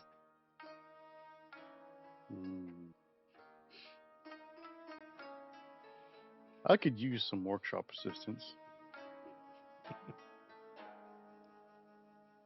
say gold Does anyone? kind of the previous go-to.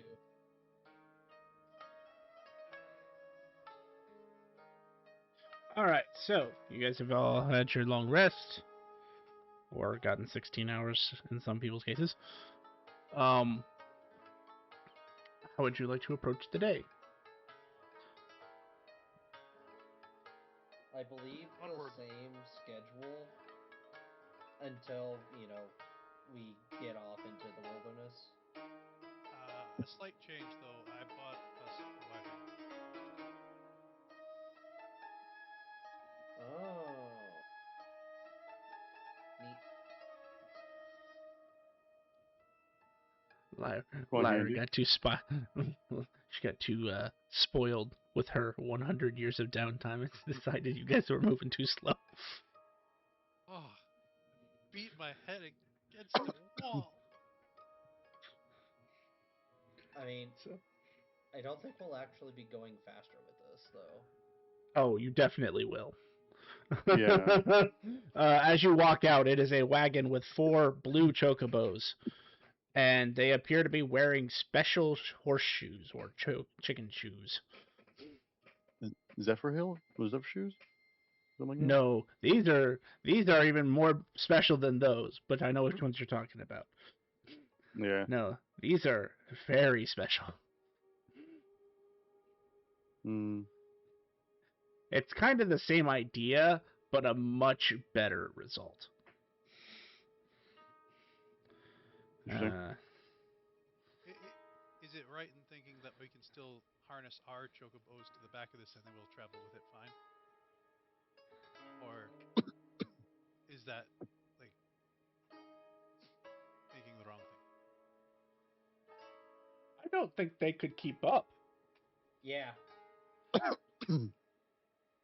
How much weight can this thing carry? Well, the skeletal one can.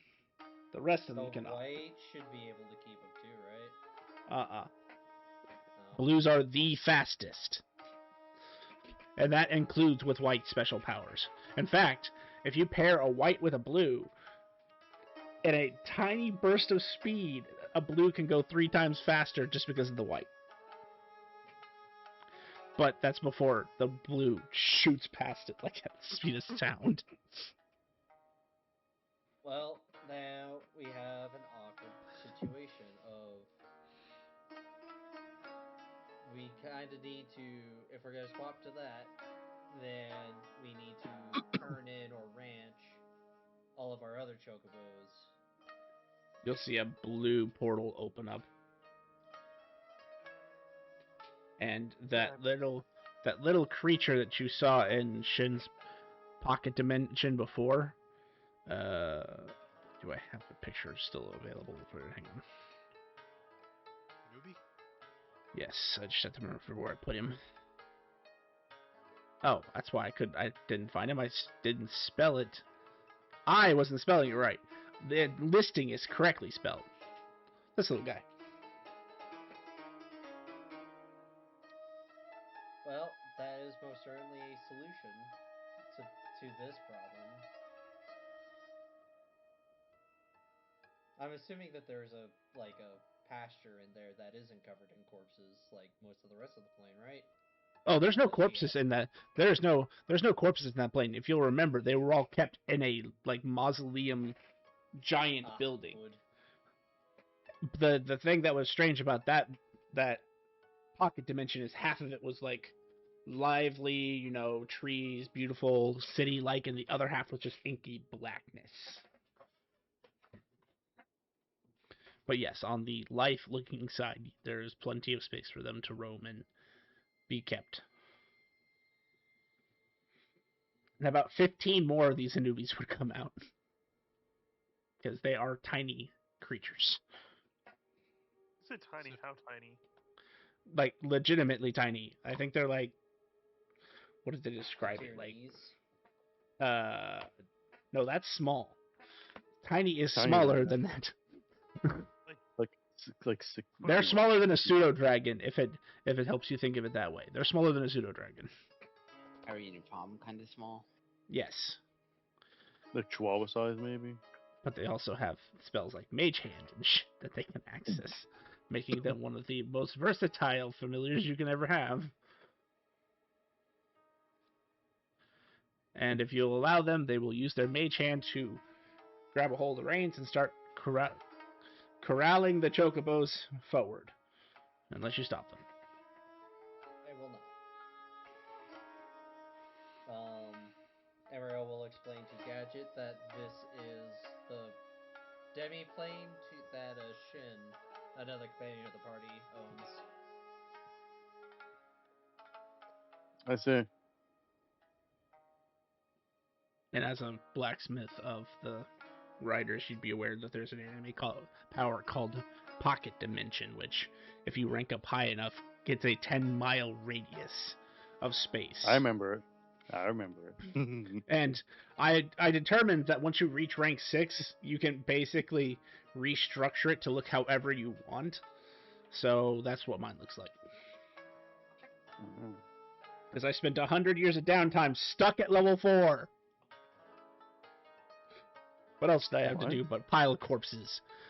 Because these guys got launched 100 years in the future, and my character, for backstory reasons, is not affected by time.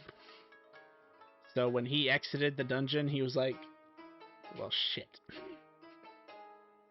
And that was the funny part, because my character's race doesn't live much longer than 100 years. So I'm an old man now.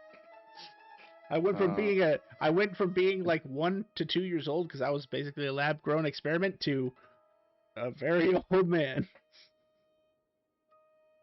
Time flies, doesn't it? When you're young. Exactly.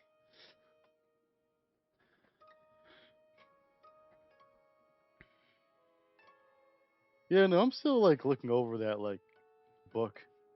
I'm like, damn. I'm just gonna wait to pick something. It does. I'm like, man, what would I want to kind of go with? And I was like, I'll just wait. Yeah, give the game a feel, and maybe you've something will feel right. I do have a question though. Do you guys have an economy? Like, if someone wants to own a business or multiple businesses? Mm-hmm. Absolutely.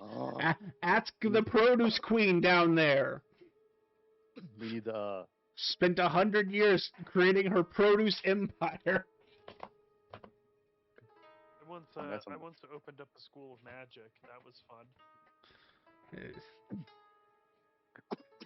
Interesting. And thanks to you, you literally got the Magi Assembly put out of business. That was the Good whole riddance, I goal. say. Yeah.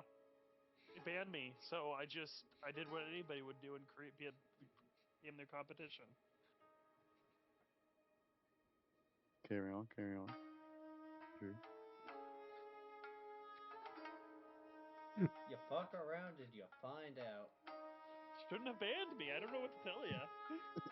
Yeah, definitely Well, his fault. you specifically weren't banned. It was because you were in a party that was banned. If you had left that party, they would have let you in. But then again, that is the Empress, so you're absolutely correct. Probably should have lifted that ban the moment that crown touched her head, but No. they doubled down. Mhm. Although it's still, I think I I still did find. What? I think I did the math right on your note. I'm not entirely sure. 'Cause you were doing Current other speed. stuff, so I wanted to help you. Yes, that is correct. So now you guys will be traveling 225 miles per hour. And you would be correct. It would be a very gruesome sight if they were going at full speed with the other chocobos behind. You'd have a very bloody road. Except, like I said, except for the skeletal chocobo. The skeletal chocobo is technically still faster than the blues, but that's because the spell that he's under gives him 500 feet of movement speed. I was told not to fuck with the chocobos. Hey, you're smart.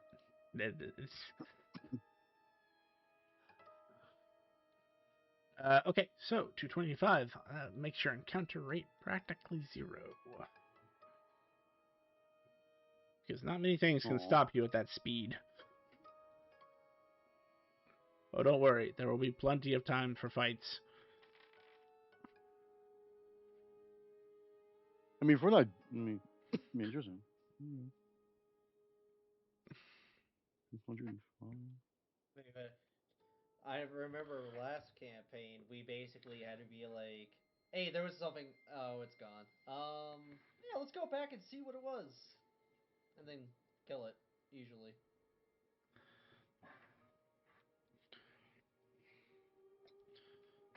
So That's funny. It's like, hey, was there a skeleton cord over there? I don't know. Let's go turn around and find out. But to be fair, those chocobos were also traveling at like 2,000 miles per hour. Base off the road. Yeah, those things are fast. Yeah, we had to I be don't think we careful not often to max plow speed. through a city, yeah. Yeah, because there's a certain point when your perception just can't keep up with the speed at which you're traveling. And nobody wanted a repeat of Dylan.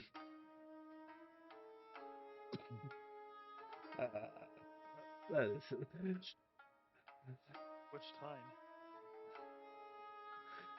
time? Every time. No one wants to repeat all of Dylan's mistakes.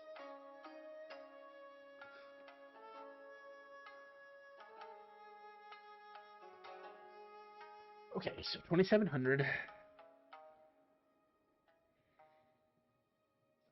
Which means I actually only need to travel 1,600 to get to there. So I'd like to point out that did you notice the token move at all on our first day? No. Yes. That was 12 hours of travel. This is not a full 12 hours of travel yet. And just for gadget's sake, this map has been scaled to the same size as our own planet Earth. So that's why it seems like things are very far away. I had to do some complicated math to figure out how that works. I think I didn't really notice, to be fair. I'm reading a lot. Oh, you're That fine. is also fair. It's like, hold on. 1,700, and then... So that only took you 7 hours. So you have 8, 9, 10, 11, 12, 5. We said off-road is 450. For the day, right? For the 12 hours. Oh, I see what you're saying. I didn't break it up. Sorry. So 250 times 3 is 750.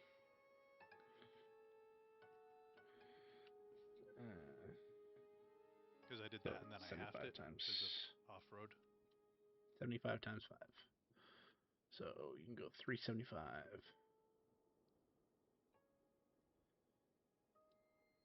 So that's 12 hours, and then you have an additional 17 hours because of tireless. Oop, I didn't say that out loud. I didn't put that in the math, sorry. No, you're fine. 75. You only need to do about 600. So within 3 more hours, you guys will reach the mouth of the cave. 5, 6, 7, 8. So as we were traveling, you guys will notice that the chocobos don't get tired at the normal 12-hour mark. We But do. we do. I don't. I do.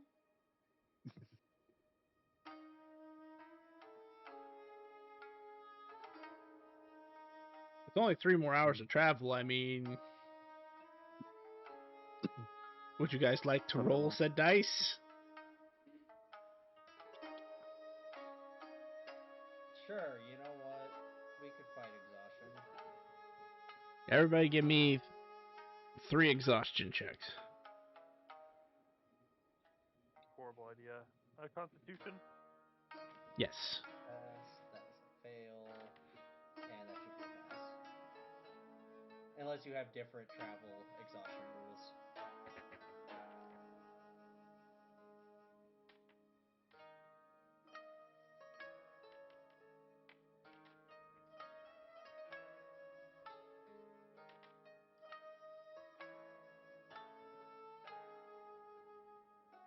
Okay, had something for exhaustion.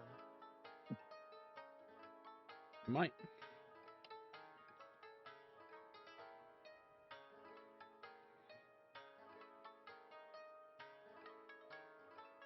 I don't know. With all of the trying to move my anime, my special ability powers and resistances around, could I try to implement like something like exhaustion resistance? Not right now, but that may or may not be a plan for one of the levels. Gotcha. Okay. Right now, your resistances are the basic resistances I still only have one resistance. that you've discovered. I've been working on it. At the end of our 3-hour travel to get to the cave, I say, so why did you guys want to rush to the cave when you guys can't use any magic? Just wait till tomorrow anyway. I never said I wanted to rush, and I'm flexible. Well, we're here at our destination, so we can camp in the area, and then in the morning we just walk there. I am not. I can also perform different tasks. I can fight as well physically, but yeah, I would prefer just to wait here. We don't need to. Don't need to go in right away. Yeah, I am actually useless today. Well, not useless, but Was the 2 parts in the cave, or there was 1 part outside the cave and 1 part in?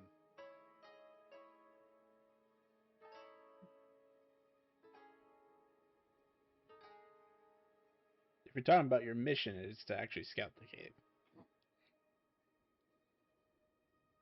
and recover herbs from it, right? Yes, outside. The general area around the cave, you can probably find these common herbs that are found pretty much everywhere.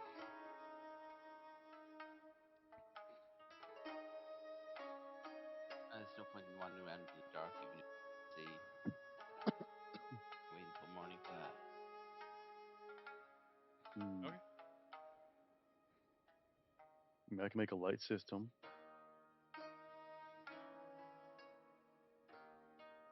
But again, much of the party is diminished by magic of the day, so waiting out for the sun.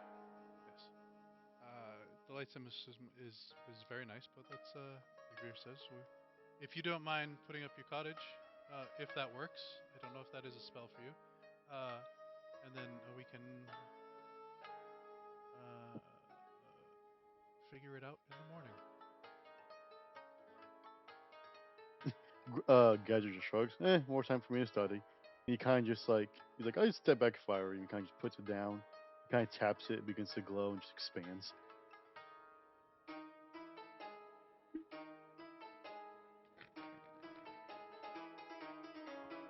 Also, the password is scalpel if you guys decide to leave, and it's locked.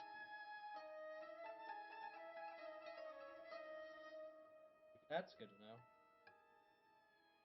know. Yeah, I didn't make one last time, but I figured, given this current environment, one should be made.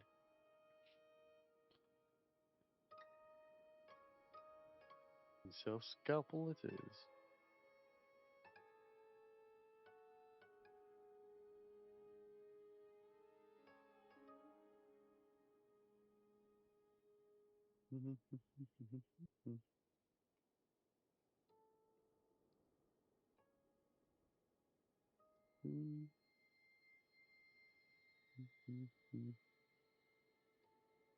Alright, well, much to the same of last time.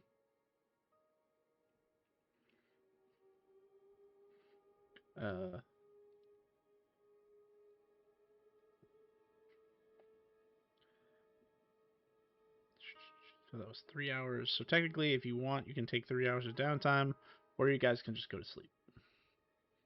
It's up to you guys. Take 3 hours of downtime, of course. I'm asleep. Before we go to sleep, also, I will change around my resistance a few times to deflect it, but I'm also going to have it land on piercing damage.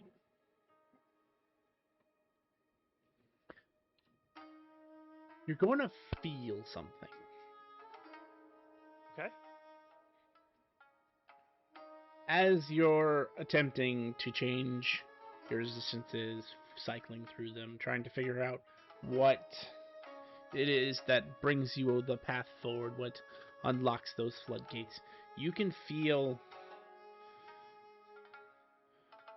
a resistance. Like something. It's not the power that's the issue at the moment. There's something you are lacking. Gotcha. And based on what you can feel, you can tell you are very close to hitting the next level, but it's that thing you're missing that is holding you back. And I don't know what that thing is yet. Do I assume or infer that it would simply be a matter of raw strength and power and character level, or something different?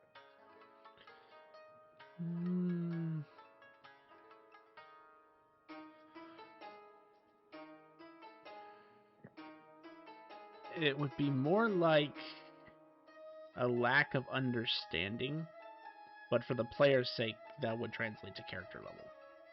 Okay. Because you tell me understanding, and I'm like, oh, okay, I need to go hit up a library. True, but experience is also understanding. Correct. You understand the world better through experience.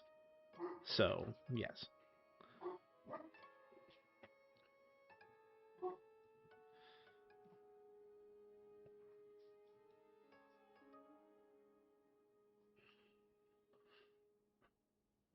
Let's see.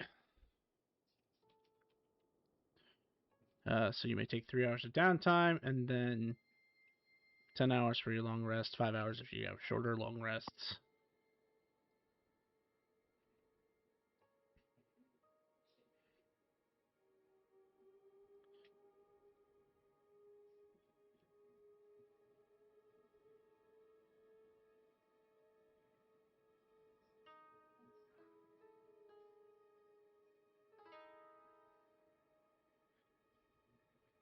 So, first, 1, 2, 3, 4, 5.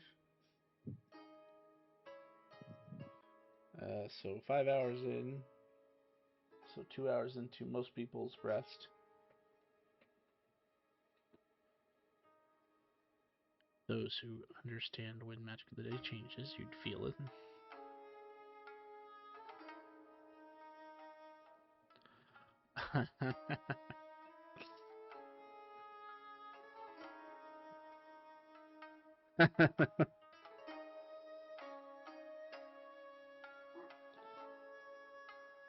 So, nothing happens for the rest of the time, but just for the sake of the two people who are aware of when magic changes passively, you feel like today is more dangerous than other days. You ain't shitting. What the fuck, bro? Hold on. Grim, I'm gonna pull you to the other chat real quick. Everybody else take 5. Wait, what? Hold on. Is it that bad? So, Hello. how would your clones, your multiversal party, react if they get summoned to the location and it's surrounded by zombies and golems?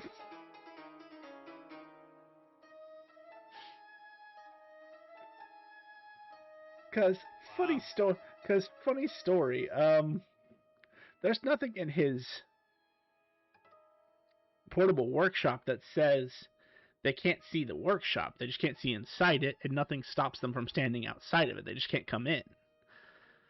Yeah. And you're aware of what's in there for the most part. It's highly intelligent, so it has your building surrounded.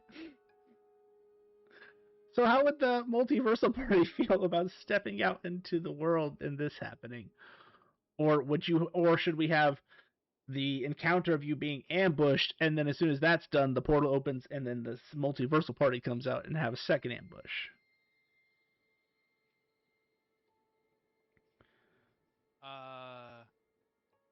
So how I thought it would be whenever we always did it at the end of a long rest because there wasn't anything going on. So it's Right. whenever you want us to fight them. Okay, so I could. But my I guess my original question is if I decide to sprinkle them in during the fight with the zombies, for example, They have a cleric. would they fight the zombies or would they focus on you?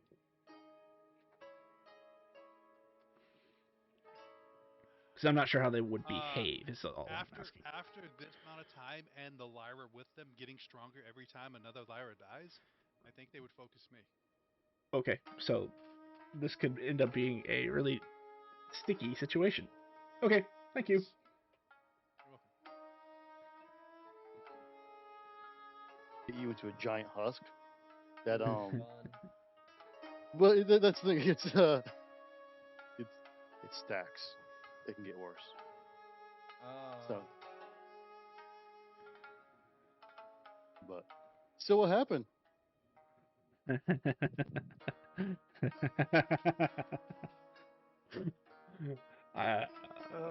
cackle. What's the You'll- magic of you'll- the day, Jet? Roll it on me. Oh, I already told you. You feel like today is more dangerous than most days. What that translates to is your encounter rates are twice what they normally would. So if there's normally only a 30% chance, it's a 60% chance. If there's a 10% chance, it's a 20% chance, etc.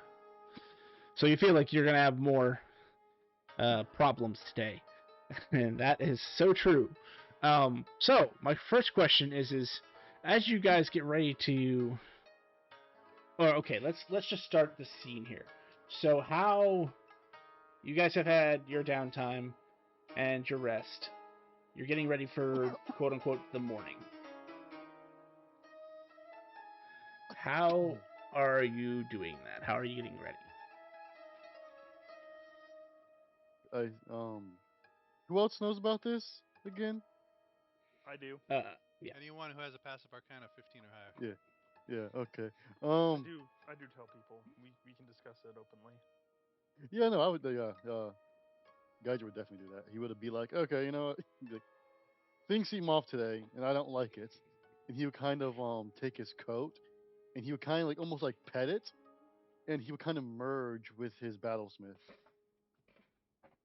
Okay. as it becomes like a trench coat that becomes like a lot longer and thicker, it almost seems to like merge with him itself. And it's like it's gonna be a long day. I don't know how I feel about that. I mean, my morning routine is the same: eat a good berry, cast sorceress's hand, and throw my armor on and all that jazz. I tend my armor. I feed Aurelia some light. I prepare my spells for the day. Um, clean my weapons, my equipment. String my bow.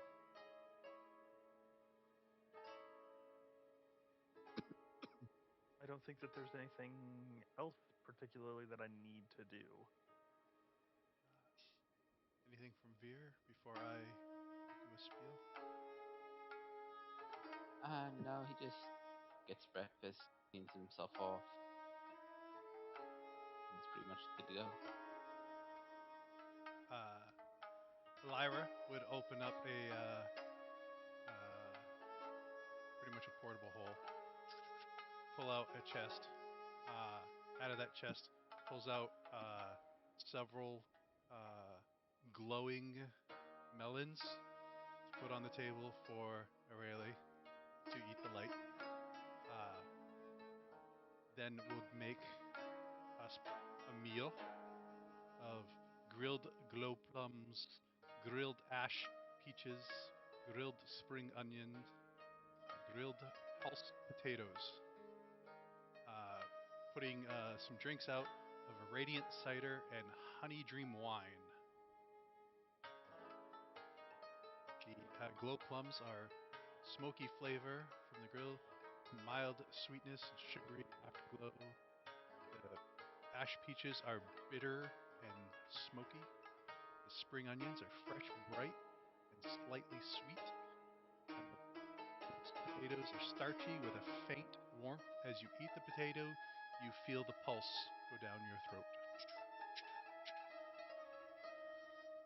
The Radiant Cider is a crisp apple with golden honey sweetness. Finishes off warm like sunlight on your tongue.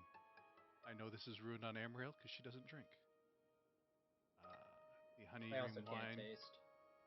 Oh, that's horrible. Is sweet honey wine with calming herbal undertones.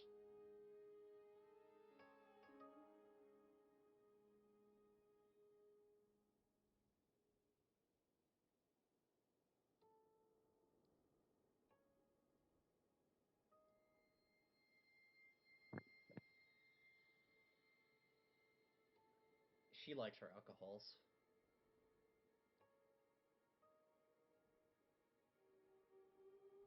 Yes, alcohols go good with a fresh cooked meal. No mechanical benefits, just flavor. Nice.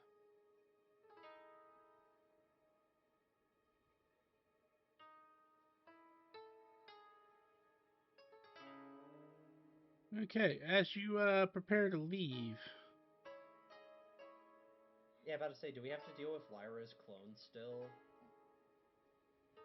Well, I not know in what I was laughing here, about. not in here, but yes, if there are or are not General. clones.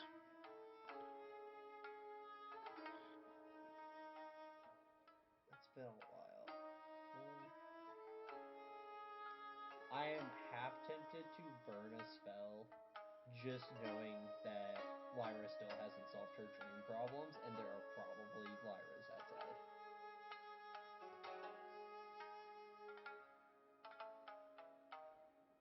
Yeah, I'll burn a second level spell to cast, or first level spell to cast the Blade of Armor as we leave. I remember the last time we walked out of a tiny fortress and I got insta fucking down. Magic missile, one arrow.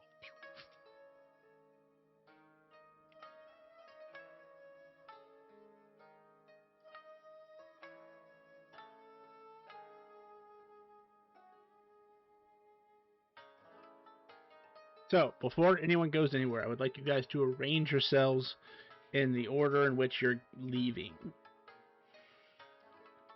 I'd probably go first if Amiel is expressing concerns about being attacked. Yeah. I'm just putting the right Lyra out here. I'd be in the middle, probably. I will be behind Fear. And by let me put myself where I want to be.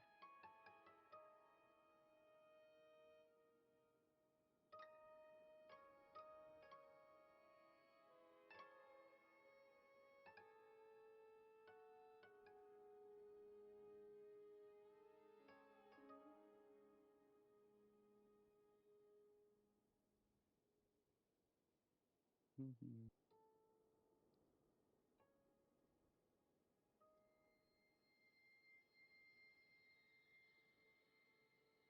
Something like that. Yeah. I'm gonna go slightly up, just because stagger. Fireball's a fireball. And lightning bolt's a thing too. Which is a very large straight line. So now I just make sure I'm in line with Sif.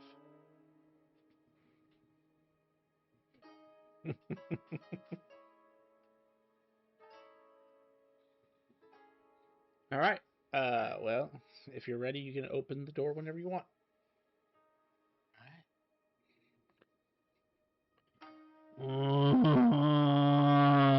As you see a horde of zombies outside the tent. Fear cocks his head back and goes, "Zombies." That's it? Oh, That's not me. I mean, that would be me.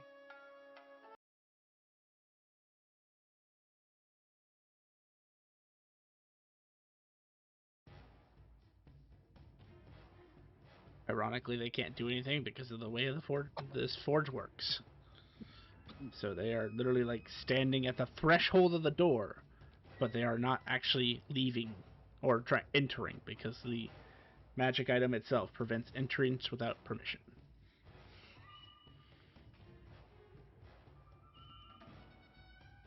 Well, Fear, I guess poke him.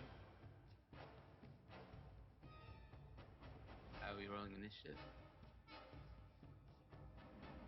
Sure.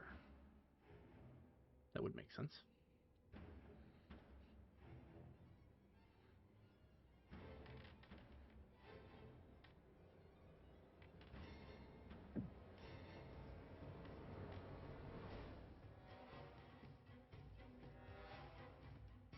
hmm.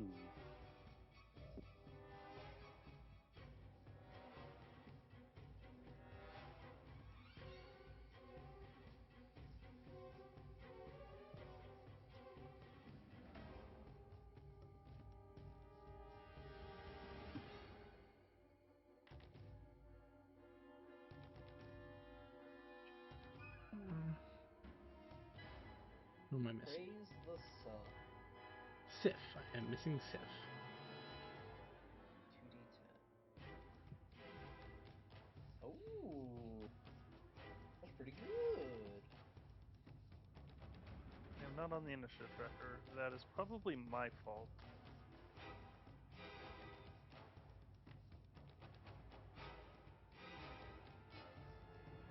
There we go.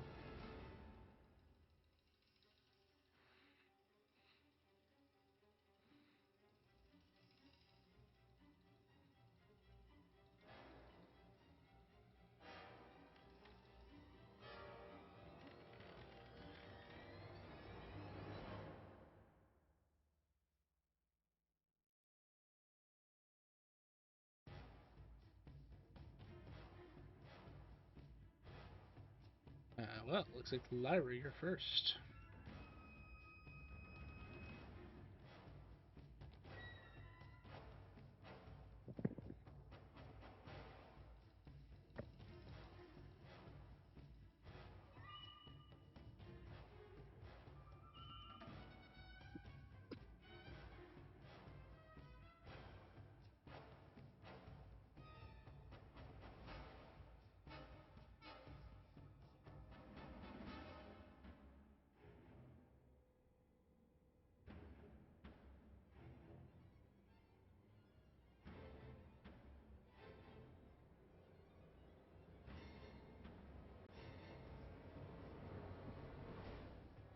So I will action fear.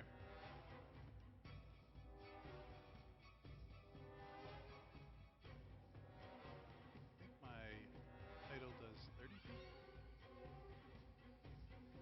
Yes. All right. And it's You're only ones I touchable. see, or No, it's just every undead. Anybody in the party undead? Not I'm yet. dead inside. Does that count? Fortunately not. Then no.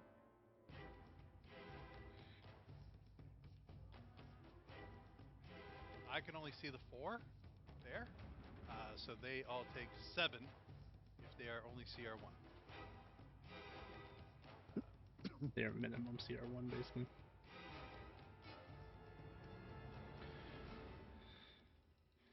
You can feel your effect affect a lot more than 7. We're surrounded. Yes, you feel undead on all sides.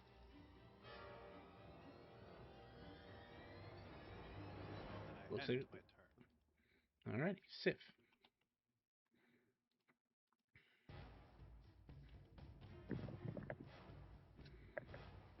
I'm gonna try to cast an Ice Knight. Oh, should I even fucking bother with these guys?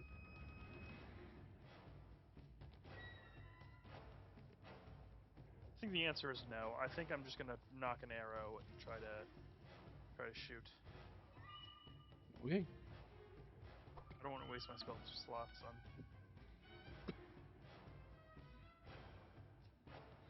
That will hit.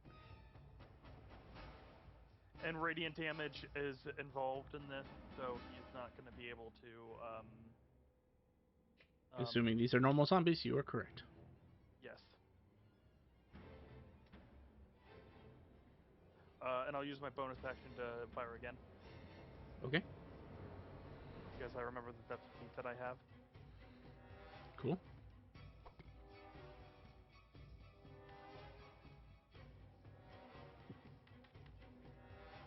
Very nice.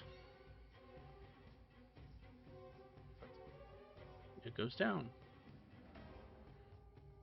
Wonderful. It's a movement action, bonus action, and but not reaction. Reaction I will save. That's my turn. Veer. Yeah, I'm gonna rage as bonus action.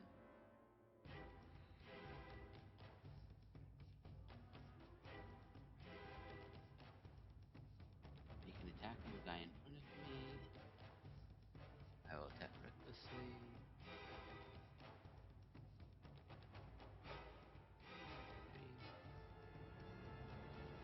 3, 30 damage.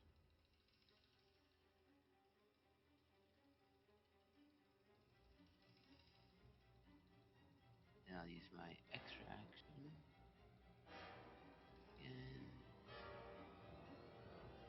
This is blocked by a wall.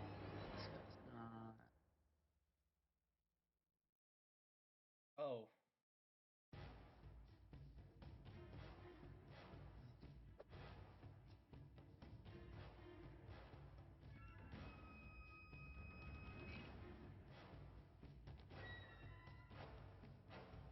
Hmm.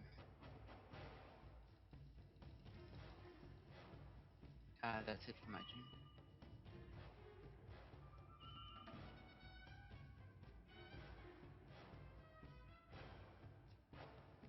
Mm,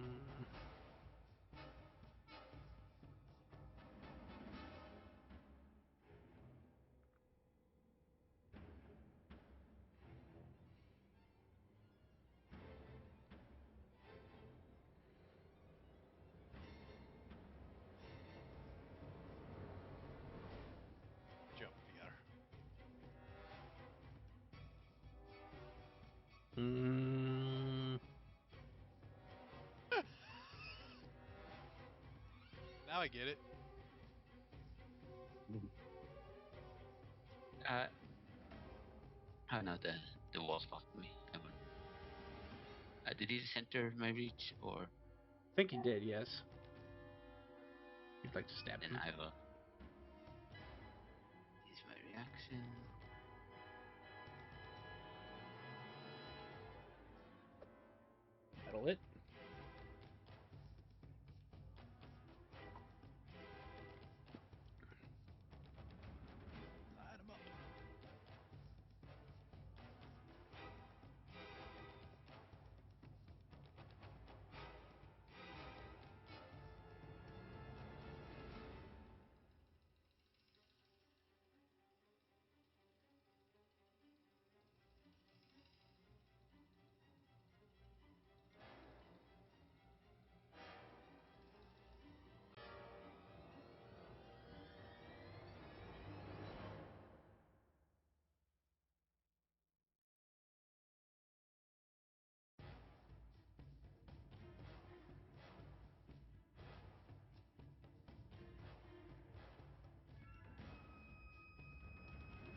Amriel, Yeah.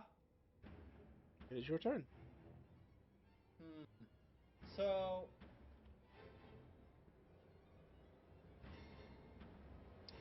I've been known to do a my stitch. brain, my brain tells me we literally don't have to do anything. They're just gonna walk to the door. Fierce gonna stab. Lyra's going to bake. Um, how tall is Gadget's house on the outside? About the same size as average cottage.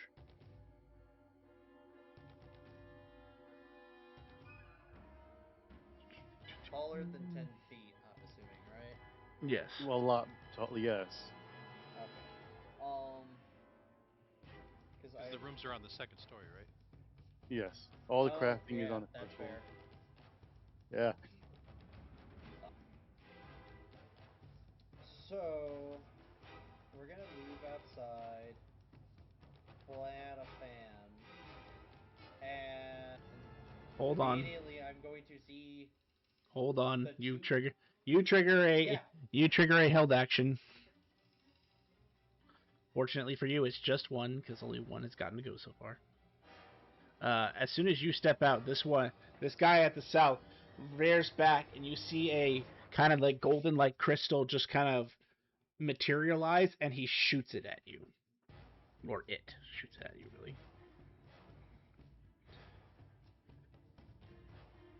I don't know if I should shield this.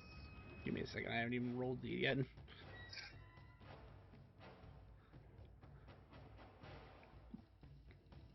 A 26 to hit.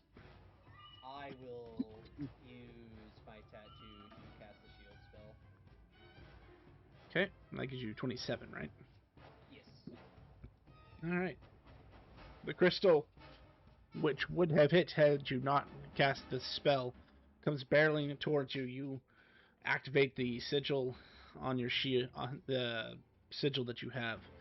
A blue glowing energy shoots out in front of you, and the crystal collides, shattering into pieces. You may continue. Okay. So she'll tell the party there are two big glowing crystal dudes, and they are not happy. Um, and after she says that, with a fan in her hand, Goddess of Magic, loosen the grips of the land and jaunt, as we will cast Air Jaunt to walk in the air, or gain a flying speed, and walk on top of the house. Okay. So, move me wherever you need to move me for that. I'm just gonna put you over here for right now. That works. No attack of opportunity. No attack of opportunity. It's really trying to get me to launch an attack of opportunity. But effectively, I'm gonna say you're like right here, Okay. just with walls and shit. It makes it easier to put you right there. And bonus action, I will activate my a candle wax ring and just turn it on for next turn. All right, gadget. Okay. So we just saw that happen. There's nothing else in front that we could see. Not from your doorway Um, anyway. Yeah, that's right. You can kind of see like a Um, zombie as you get a little closer, like right there. could I shoot it if I went up more, like here? Oh yeah, absolutely. Yeah, he'll kind of like tap his chest, and like lightning will come out and try and strike. I guess this one. Why not? Where be? There be. He's not gonna go through. There we go.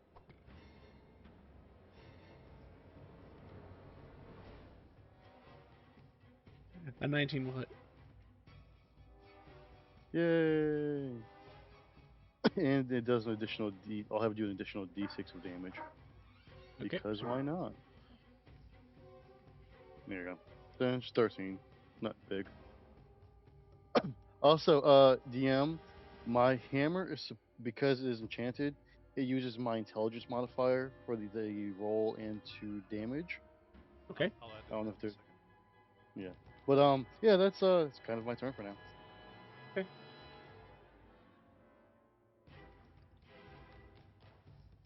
Just to make this easier, I'm moving this corpse over here. You can see it tries to like clash and attack Veer, but it's hitting this invisible wall.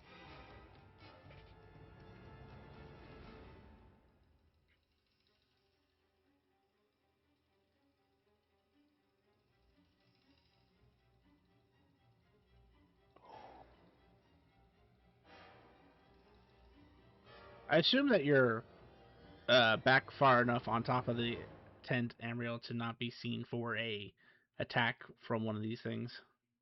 Preferably, if possible. I will allow it. I just wanted to make sure that it is going to ready in action. Bet you can't imagine what that's going to be.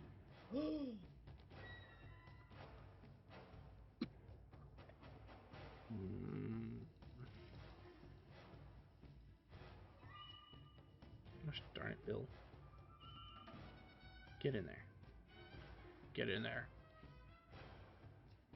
Fine. We'll go this way, then we'll go this way.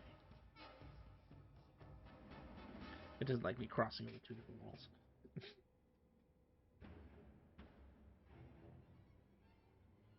Gadget that makes it so you're proficient in it, right? Yeah. I have proficiency in all martial weapons, heavy weapons, not heavy weapons, heavy armor, and any magical weapons. I can use my intelligence in place of dexterity or strength. And I I ignore had the. made sure. Go ahead. I made sure that it's using your proficiency and your intelligence. Yes.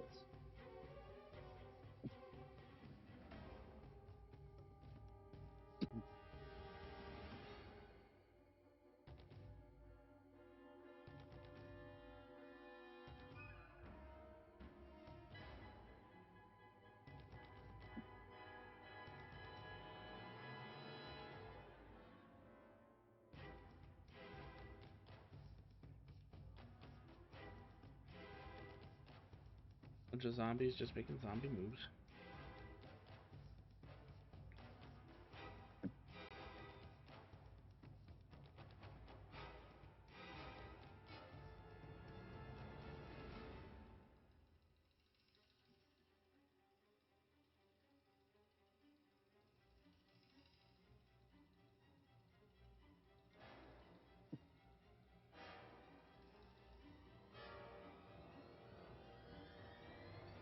Hmm.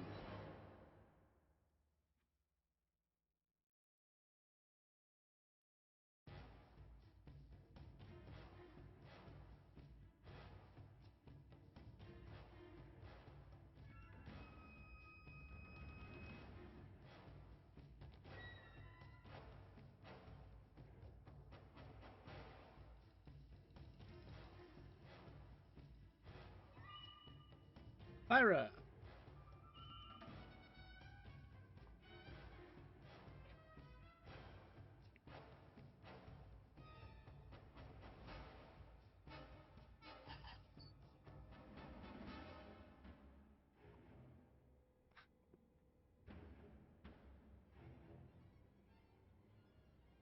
I cannot. Okay, now I can see. All right. The second it went to go to my turn, my screen went black and white. I'm like, gee, thank you. All right.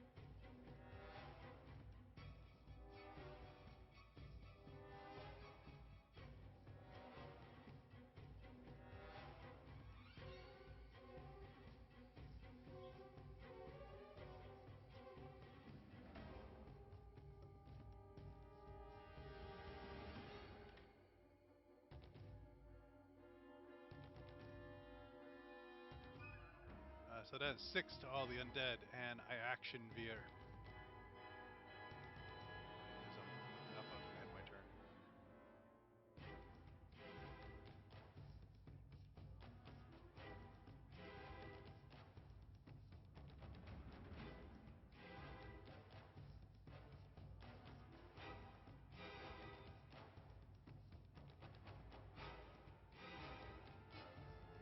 try to shoot the zombie. Okay.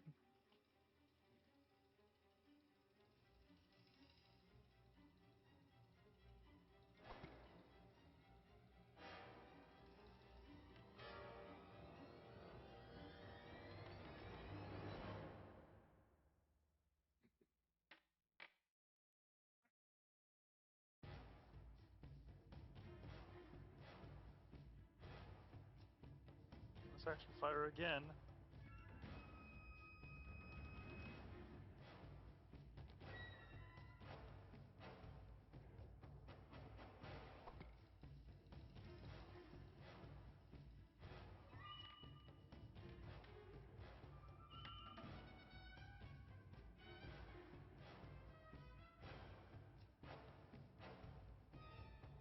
Perfect. Kill two.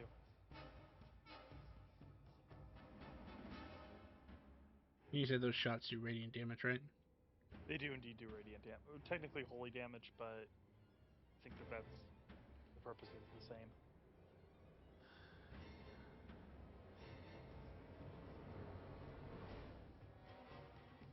And I saw something shoot at Amriel, so I want to take a look at that. I'm gonna step outside. As soon as you do that, you will trigger one held action. The one to the north.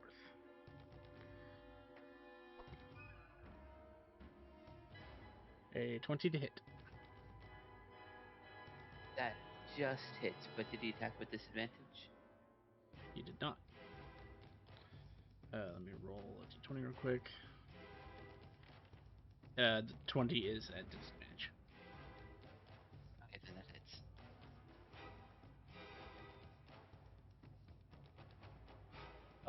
Unfortunately for them, you take no damage because the magic of combat is immune to force damage. Oh, that's funny. What's also funny is that my sword does force damage, so I will switch to my flame tongue. You may continue, Beer. Okay. My weapon also does force damage, so that is relevant. I'm gonna target this big guy here. Okay. Shot at me.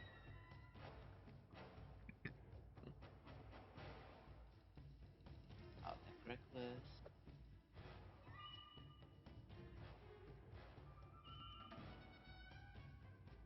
Scratched, but 13 of that was force damage, which should be 16 piercing.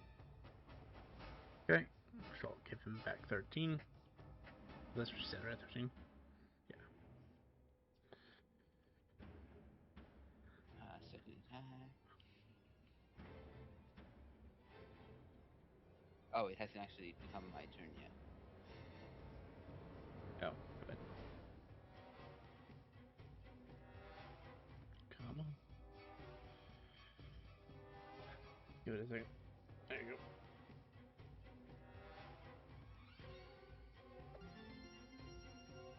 Oh, crit. So it's total of 27. He gets back 31.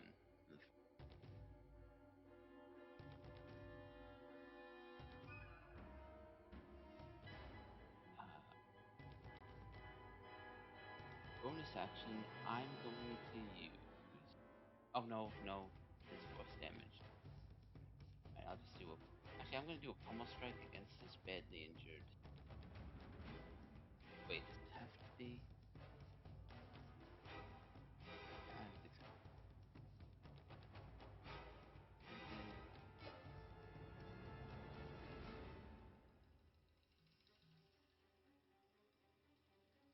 He gets back 24. And we took 18 bludgeon. Okay.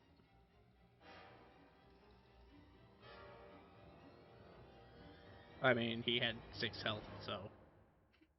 Okay. It was the one right in front of you, right? Yeah. So he took over, so that would be 9.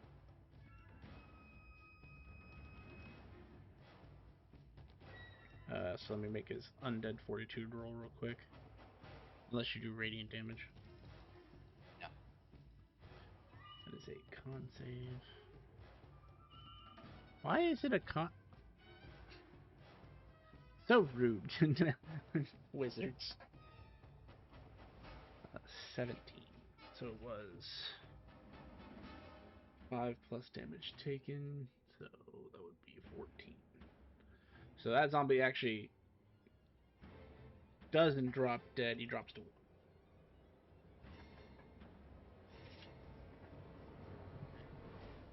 That's my turn.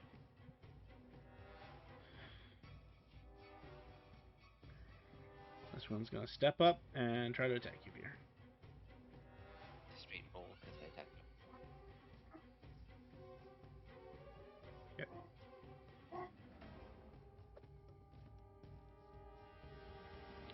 Unfortunately, I believe a 19 misses. Yep.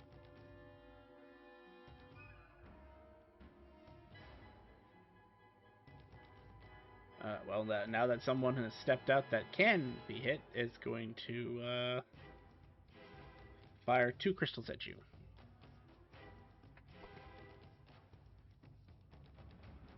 A 21 to hit, which again doesn't matter. It's force damage.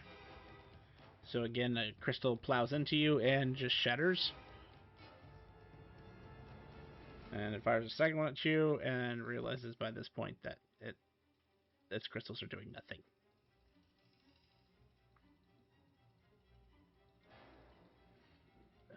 With that in mind, sorry, I didn't mean to roll that damage. Show it back. It has a movement speed of that. It is going to retreat. Or try. Emriel. Hi, hi.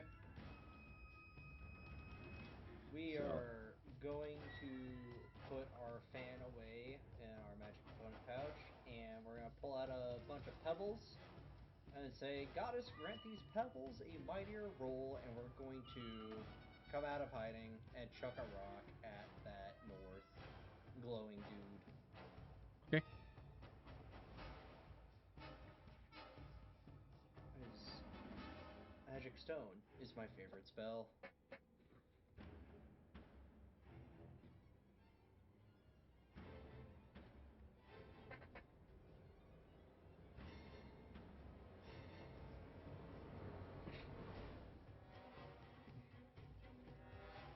Alright, that's my action.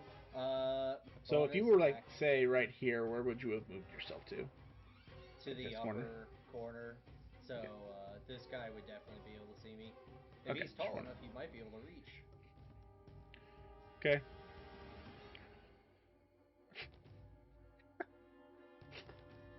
Continue. Okay. Is he tall enough that it would impose disadvantage? Yes. Okay. I will roll an RD20 and see if I get less than an 8. Nope. We You may will live continue. with the disadvantage. And then my bonus action. You know what? I think we're good. I think we're good. We're just gonna pray, get some confessions, and we're gonna end turn.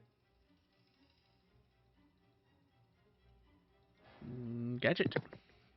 Yeah. It's your turn. Gadge is going to kind of like tap his coat and say, "I'm going to need some assistance from you." And then he's going to use his bonus action, to command and steal defender to basically help him or perform an help action. Okay. And he will move. If it'll let me move. Ugh. Is it not letting me move? My It shit's just should. freezing up, probably.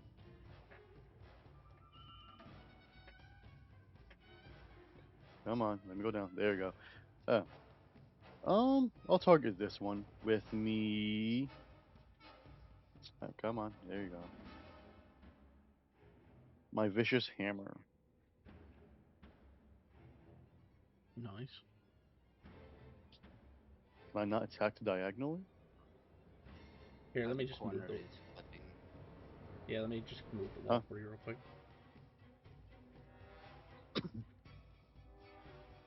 All right, go for it. Really? Okay. I was like, okay, that's weird. It enforces walls and stuff. So since I put a wall around your tent, it's pretending you can't attack through walls, quote unquote. 13 You're hit? not the Kool-Aid man. Probably not. 13 will hit. No, sweet. These are regular zombies. They have very little AC. 20 damage. That will kill it. Well, that'll do damage. Do you do radiant damage, or was this a crit? It wasn't a crit, it was just regular damage. Okay, and you don't do radiant damage. I mean, it's right? magical, but, like, you know. Yeah. No, I have to ask just because it has undead fortitude, which means Yeah, that when yeah. you attack it. I know how it works, yeah. I get it. All I right, play so lots of Doom. let me roll that real quick. That is 5 plus 11, so it needs to roll a 16 or higher.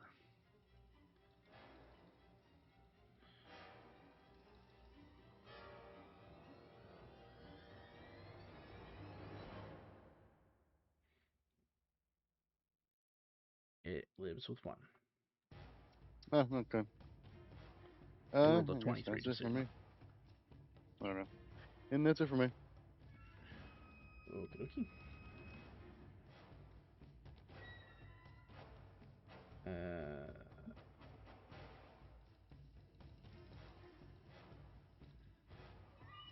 Would Amriel like to take an attack of opportunity? Yes, I will. The giant glass creature is moving away. You may make an attack of opportunity because it is large enough. Alright, I will throw a rock at disadvantage. Or Okay. punch with said rock.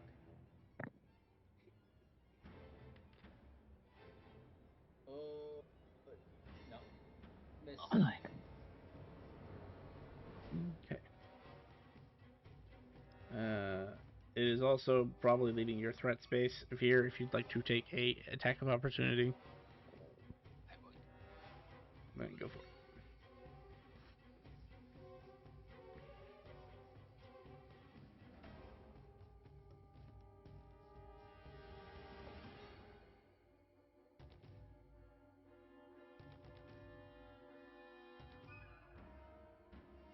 It gets back 7.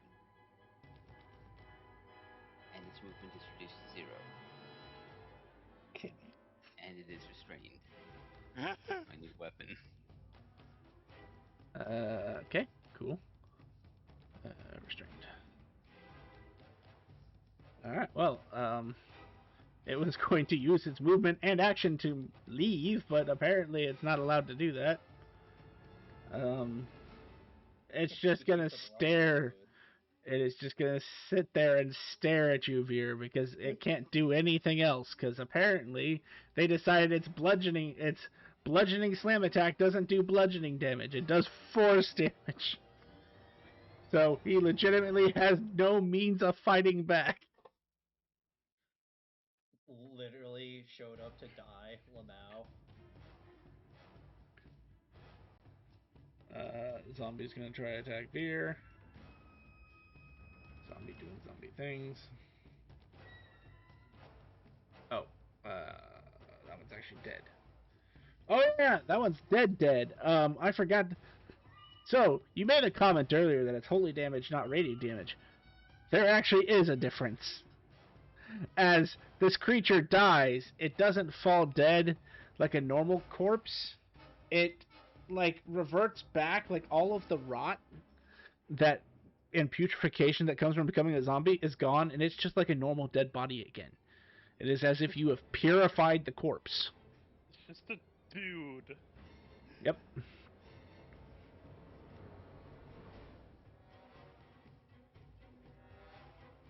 Okay. Well, he's gone.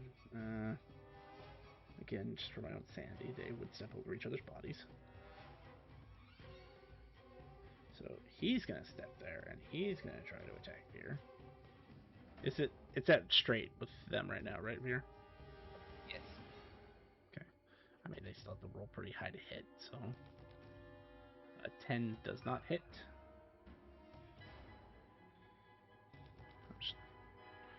No, +3, so I'm just gonna do this. An 8 does not hit.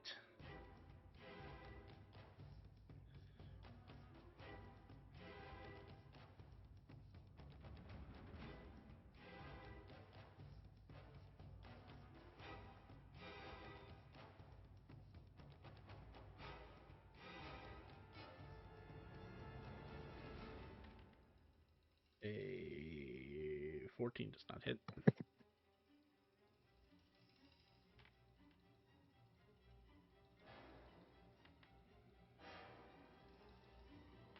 Another 20. Damn. It's the same roll as last time. Yeah.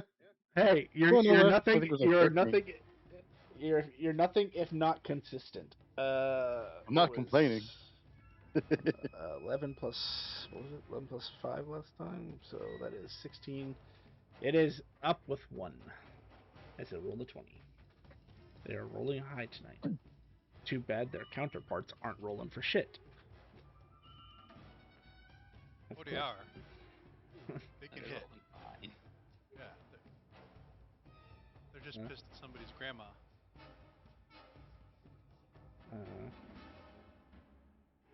Okay, I just want to make sure there wasn't 2 sitting there.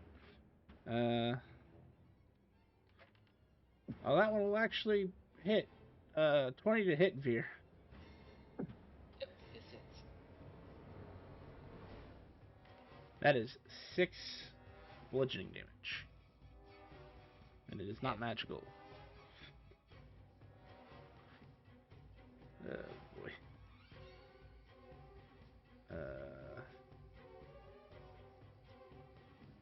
All further attacks are at advantage. Okay, I think Veer got pushed. I see that. Moving Veer back to where he's supposed to be. That zombie can't do anything.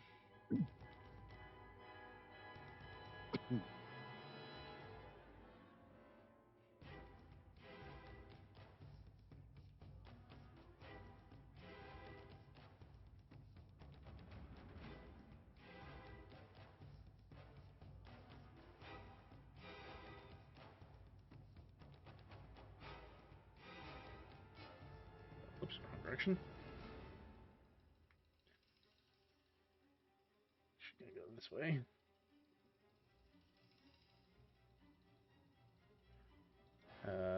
Trying to hit Veer again. An 18's miss.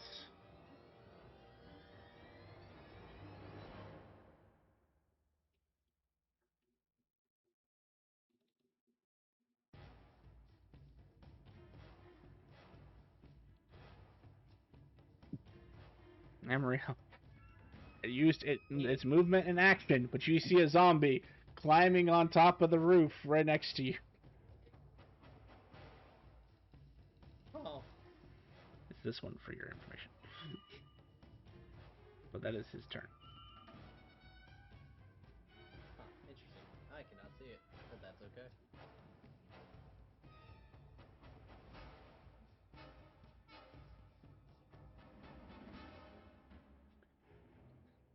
Lyra, top of the round. You get that strange feeling again. Like you have stepped into a dream once more.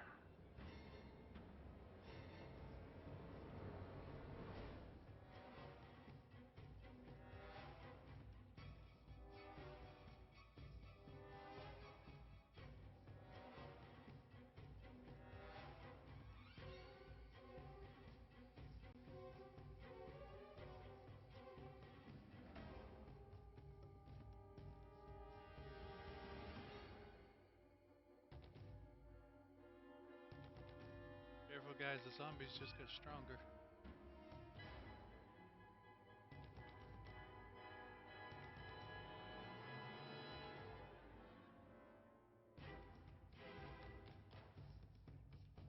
Duly noted.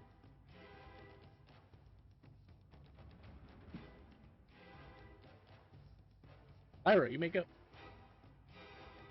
do 6 damage to all zombies within 30 feet.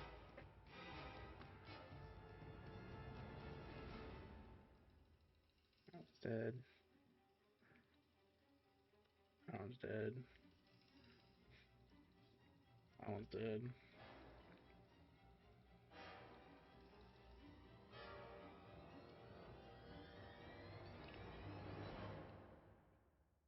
And I see what I see. Yes.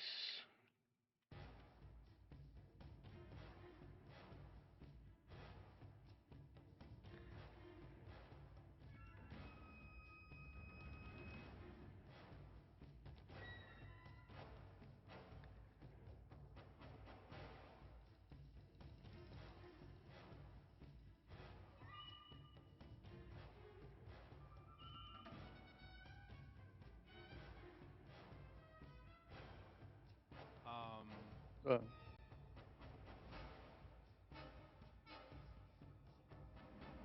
it's 20 feet. You can't pickpocket Veer. Oh, it didn't move me out there. No, because I tried to pickpocket Veer instead. I think she clipped the corner of the door when she was trying to leave, so it interrupted her movement. Yep. Sorry.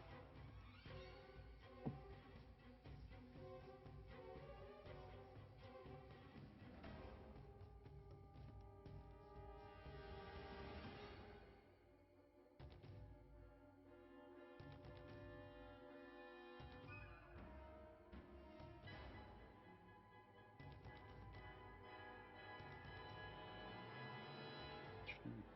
I can move another 5 feet. Does that provoke from anyone? One zombie. No. Where you're at right now, no.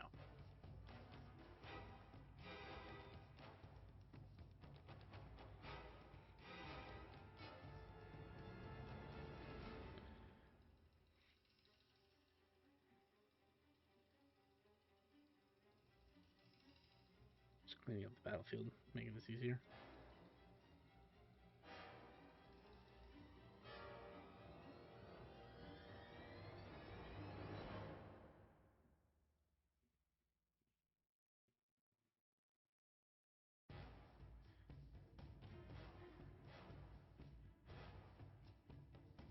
Then I'm going to action move. So I think I am going to get away from some zombies. So you want to roll the ones around me? One, two, three. One hits with a crit.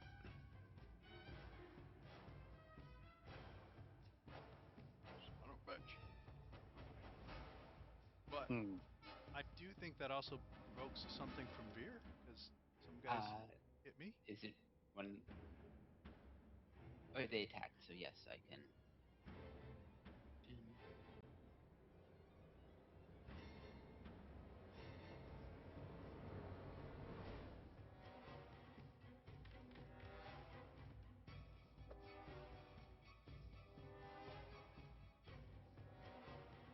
16, 15.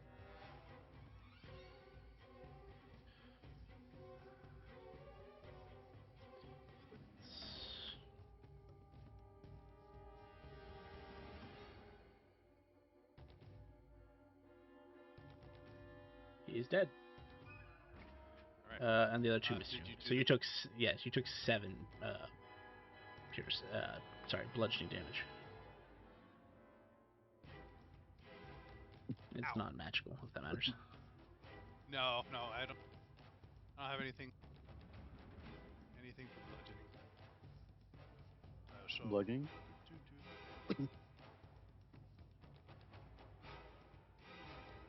Oh. Oh.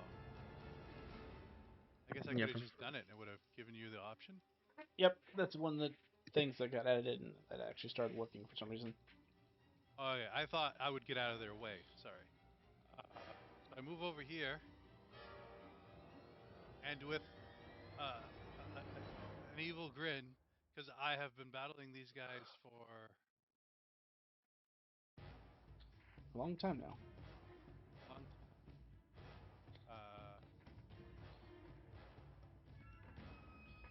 Oh, yeah, there's a new fucking party. Yeah, it's been there for a second. They were behind my character sheet.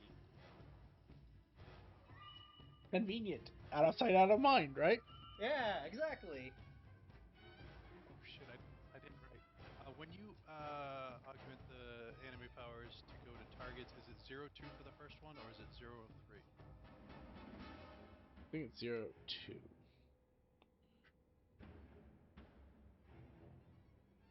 So I am going to target myself and teleport because it doesn't require an attack or a save, and the two Lyras disappear. And I go to her multiverse and tell her to fuck off. Mortal Kombat. Hmm.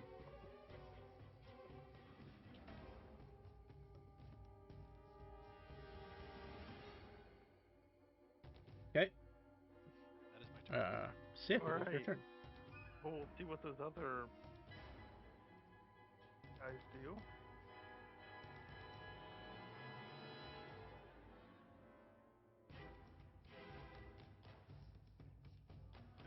The other guys don't seem. Actually, you know what?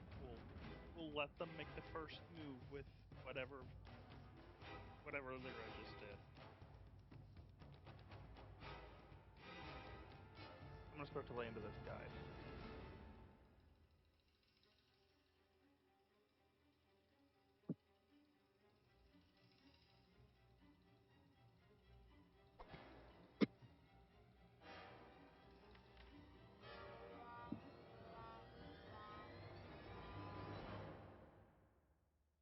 Would you like to let chaos reign? I'm damned if I do. I'm damned if I don't. What plane are you Fuck gonna it. end up this time? Fuck it. We'll let chaos reign.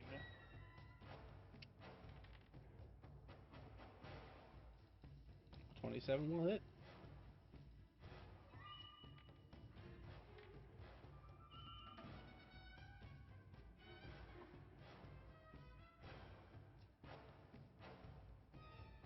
Just calculating correctly on that bow.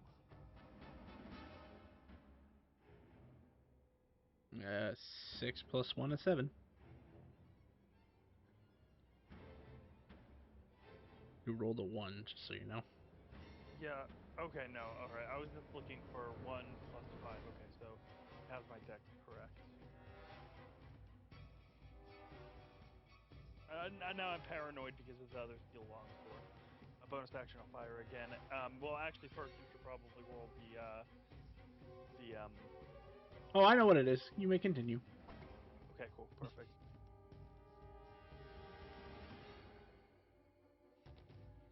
Sounds like that one hit too.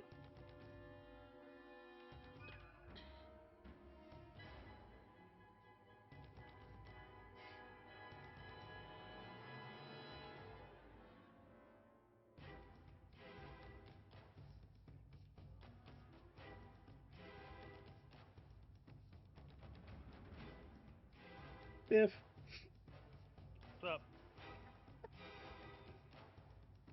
are you wearing a magic ring? Great question. Let me review my. I am indeed wearing a magic ring now that I think about it. So, for Gadget and Aurelie, who are currently in the tent with Sif, Sif is completely naked. Huh? Sif, you feel like you're wearing your clothes, but when you look down, you are naked. Great. Wait, I see. Completely Welcome to the naked. party. Gadget Welcome to the sighs. party. He just sighs and he's like, you know what? I'm not gonna ask. He kind of like, he has like this robe and he just tosses at you. Be good. That I is come. Be thankful not I come how prepared. one. First of all, I do cover myself, but first of all, that's not how you. As soon as you cover yourself, the clothes disappear. Do I see it disappear? Yes. Okay, my I turn's not just over had that yet. made. My turn's not over yet. I'm gonna hide Correct. behind a relay. That is fair.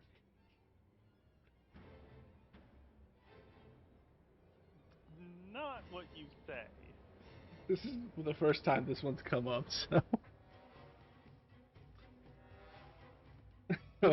welcome to the party.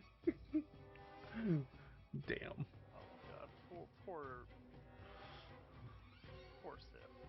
Welcome to the campaign.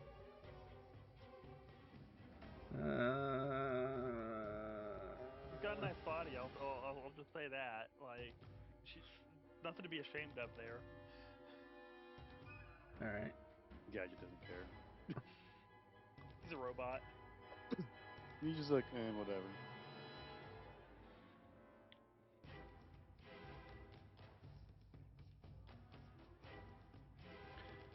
Gonna run straight up to you here. Oh, they entered my reach. Yes, they did. How many reactions have I used? 1, 2 that I've counted so far. Then never mind.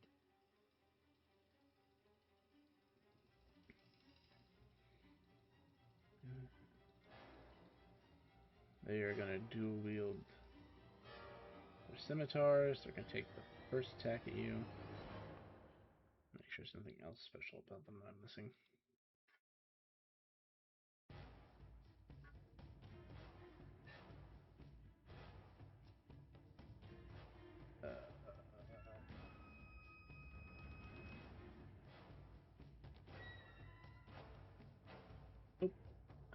Okay. So you said this is just straight roll, or is it advantage? I can't remember. It's advantage now. A 30, 40. Oh, that's a crit. Yep, that'll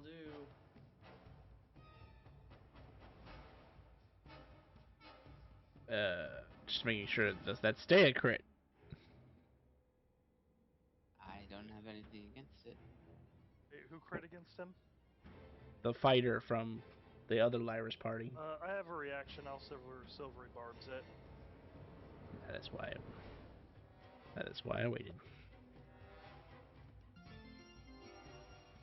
You're joking. The dice gods are I crazy. would. I wish I was.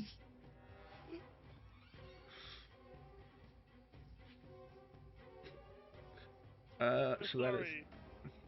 Vera, I think you're taking this one. that's 11 points of slashing damage. And then second attack.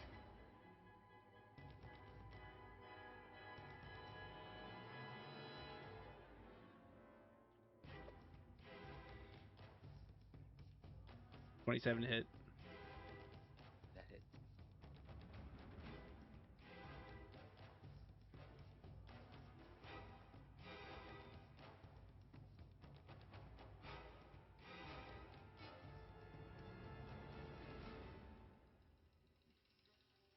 Another 11. And then bonus action attack.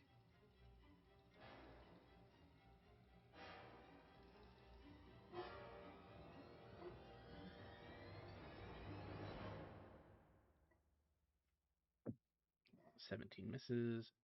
Oh, hang on. That was out straight. Let me. Uh, 32 to hit. That hits.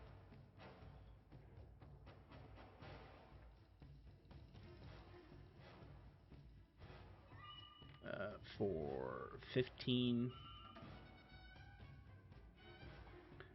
And then second bonus action attack.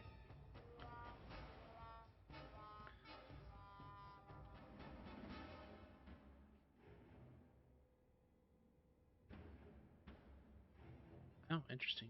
So they're gonna let Chaos Rain, obviously. 26 hits for 8, and then they shrink.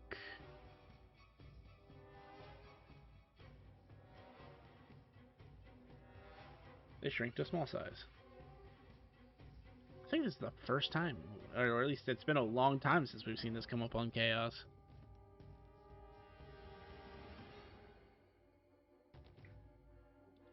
So, is it just them? Yes, that one's that one's not written correctly. Chaos is never meant to affect everybody. If it's coins, that's just coincidental. That changed the magic of combat. Did it? Oh. Yeah, that was the chaos that did that. Would it change? No.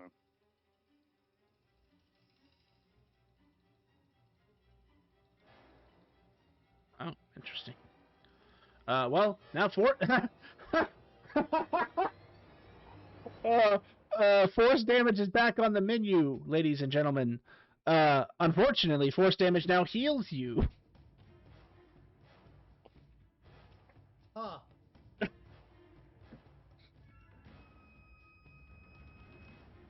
Hear me out. We tell them force is good to kill us, and then we pretend they're hurting us. It's a lot of performance checks. I don't think I can pass.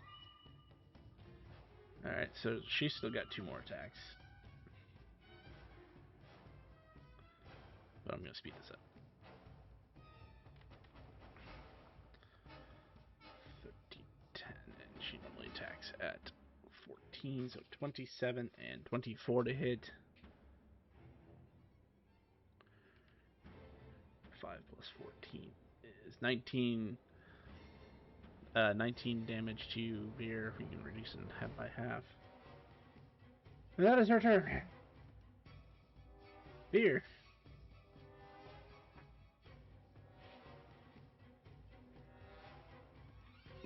Does anyone give a warning about the force damage? It's one that we don't know. Okay.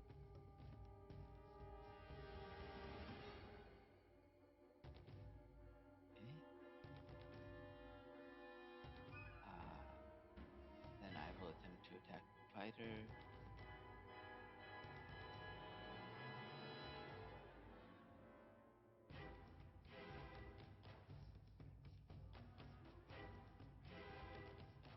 Actually, wait, no, I won't. Just remembered an ability. I'll use my Tempest Griffin bracers. That shouldn't have gone. So, says we make 3 attacks while teleporting around. So first attack in front of me.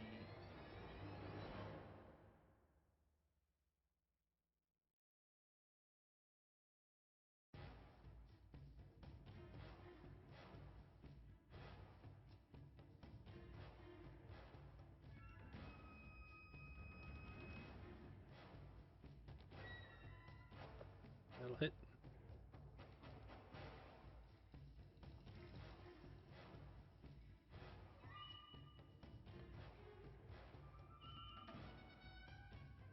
So 23 piercing and 18 force.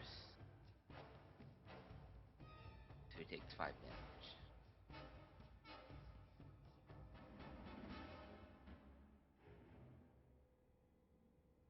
Okay. And I'd say at that point you've realized that force is now healing them rather than not doing any damage at all.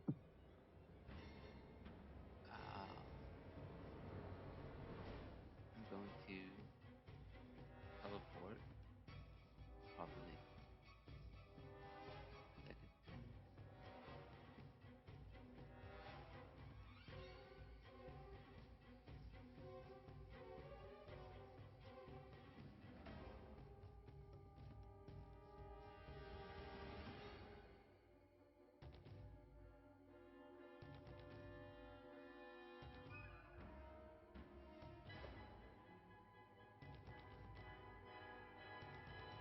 That'll hit.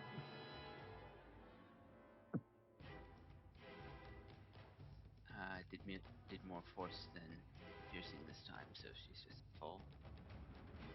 Okay. Third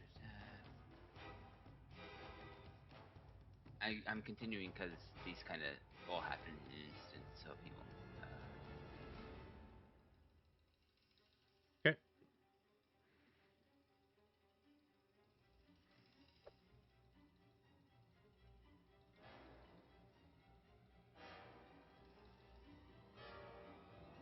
Takes 2 damage, and I'll end back uh, where I started.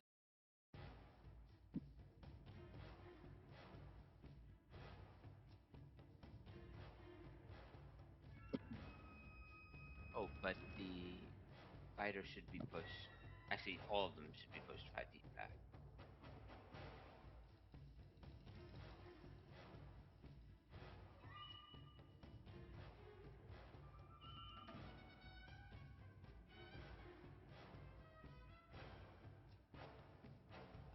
Then I'm going to step inside, and this will trigger an opportunity attack from one zombie beast.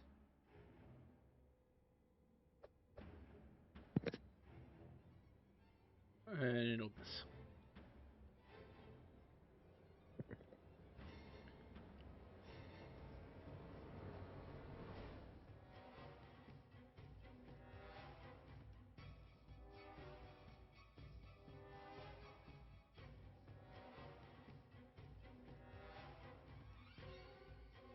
Once I'm inside, I'll say, my damage is healing more than it's hurting them.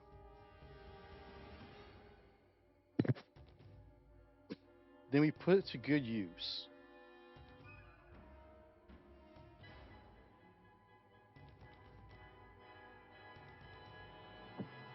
At the end of Veer's turn, Lyra returns.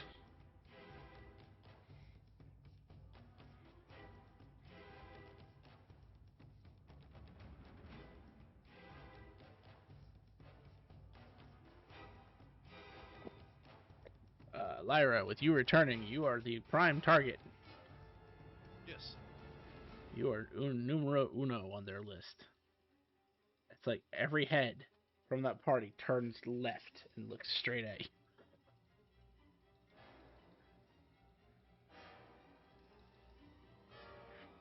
Oh wait, you're next.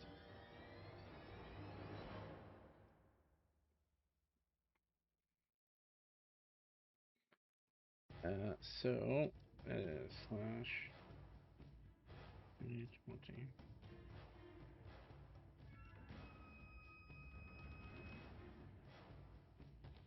Do they have sniper? I should. He'll Should be take the the minus second one. one with the less He'll attack. because he's cocky. He's going to make both of his attacks at -5 so that he can get the extra damage. So the first attack is a 38 to hit. Oh yeah. No wonder he's cocky. That hits, I assume. Oh yeah. Slash R 1d8 plus 18. Is there anything else that gets added to this? Don't think so. Archery, weapon mastery.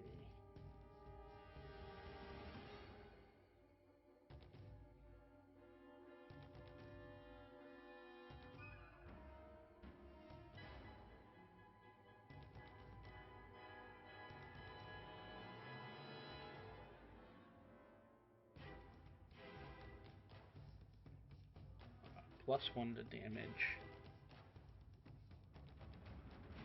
Plus 11 to damage, so that would be 19. So that is 20 piercing damage. The second is a 24 to hit. That hits. For 25 piercing.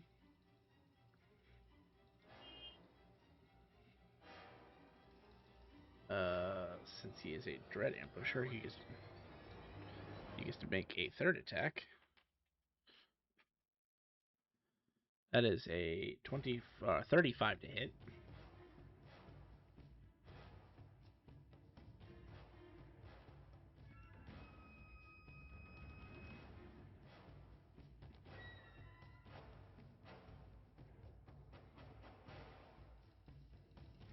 Yes, but I have.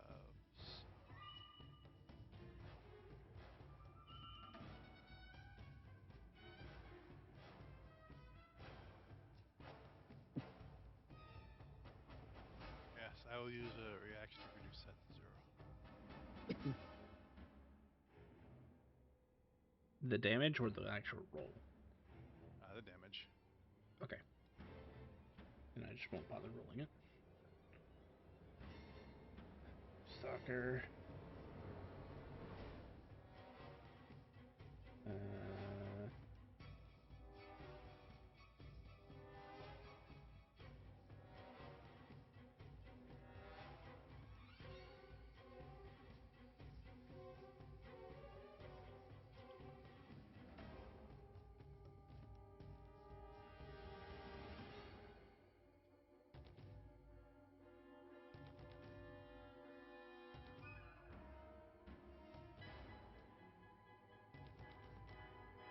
And then with his bonus action, he's going to take one more additional shot at you.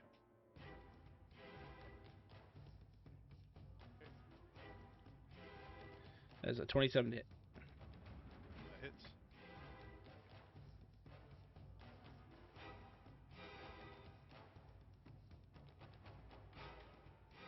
That is 24 piercing damage. Second reaction to reduce that to 0. Very well.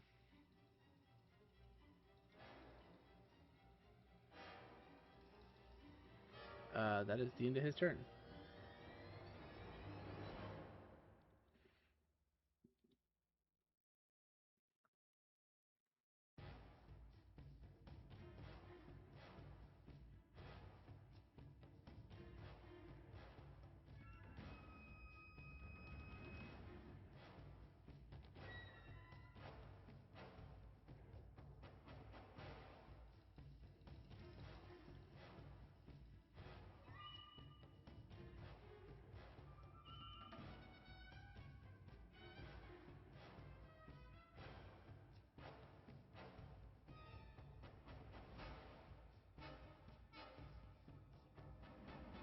All right. Well, he doesn't know what the magic of combat is, so this is about to be really stupid.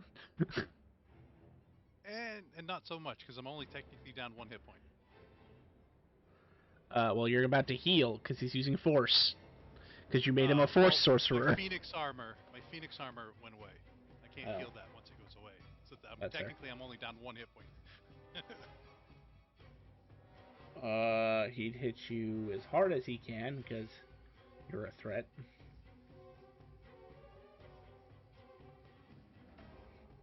And not knowing what the magic of the day is.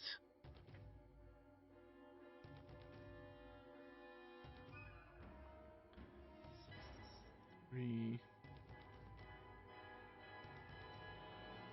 So he'd burn a 6th level on you. Cast Magic Missile, which we've just determined is useless because you're at full health for the most part, so you get your 1 health back, I guarantee it. And he would have dumped the Elemental Expert to dump a 5th level on you, so...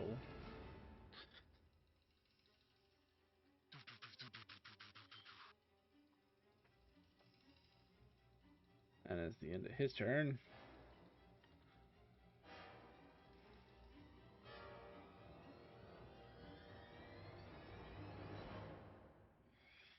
she is also going to cast a spell at you.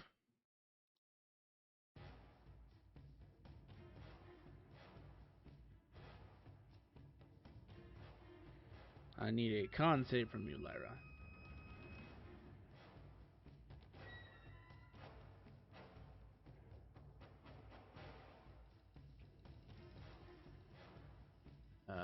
For 49 necrotic, which looks like you succeeded, so it's halved. I'm actually resistant to that, so 12. That is the end of her turn.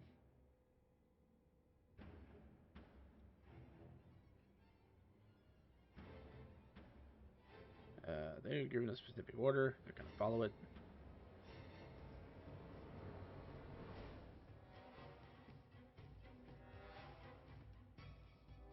Amriel, Hi. it is your turn. Hmm. There's a zombie breathing down your neck. Oh, it finally made up here. Okay, we are going to item interaction, do a life tether to Lyra, and then we will.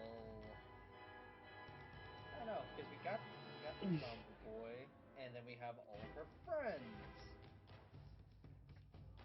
I am actually not worried about the zombie, so we are going to poke our head over the wall or the ledge, and we are going to healing word Lyra. Now, 10, 15, 20, 25, 30. We will actually spend a confession to cure wounds her as an action from 30 feet away. And then just in case, bonus action I will use my candle brand ring to brand my neck and give me Shield of Faith, and I take 1 point of fire damage. And I'm just gonna kind of back up a little bit and just hang out with the zombie. We cool.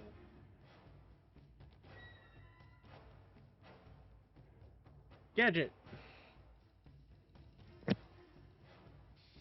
Okay then. I'm going to look at our bugbear friend and be like, "You seem like you're in bad condition. I'm gonna give you a bit of a poke. Can I not cast my spell? Oh, there we go. Come on, there we go. Damn, that's some shit rolls. You get 9 HP back, and then yeah, he's gonna That's really his action. That's all you can really do for now. Okay, so you end your turn. Yeah, you heal him up and be like, I tried. Awesome.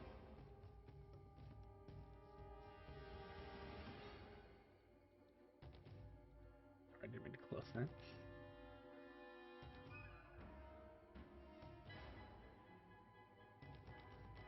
you close the door? I did. Nothing to see out here. Yeah, exactly. Does he do a better job? Is the question.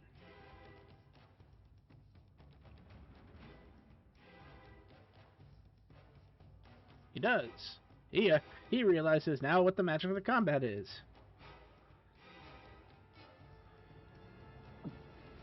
Does he tell his allies? Yeah, I guess. Yeah, probably. Thank you. Oh yeah, because now you So know. now we know.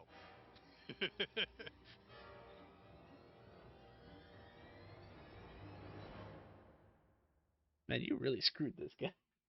Thank you. Free spell he has is force damage. Yeah, because Uh, he normally bypasses immunities. normally, yeah. Yeah, resistances.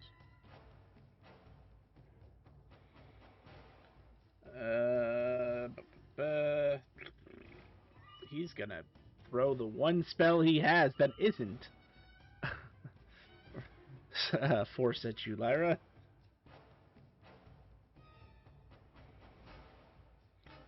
Let's throw this at 6th level. Uh,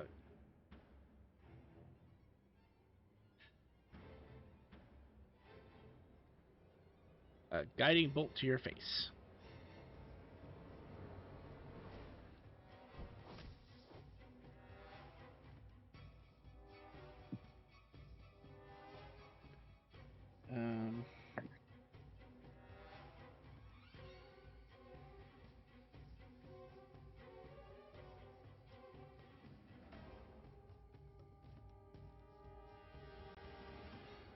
uh,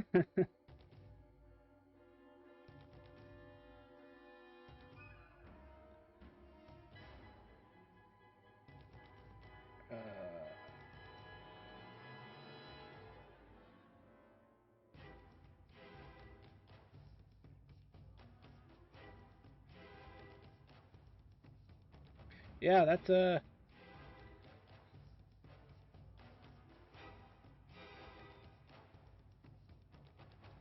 14 to hit. With my newfound vigor and my zest for life, I dodge it.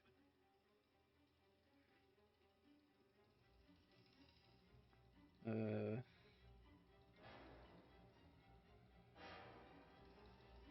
I guess because he misses the first time, he's gonna throw a second one at you. Since he has Spell Slinger.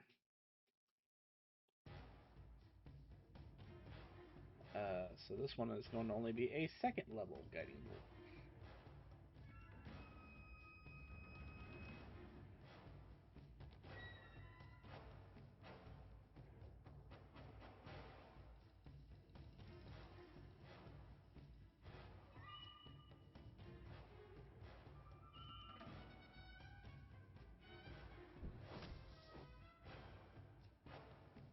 A 30 to hit.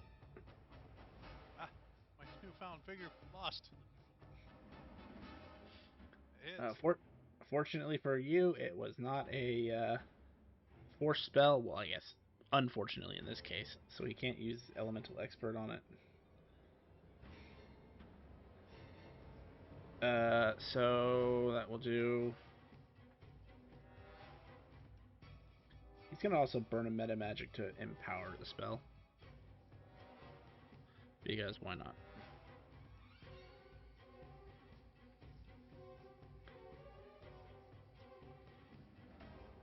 Ow. So he reroll up to 7 of them. So he'll just reroll the 1 and the 2.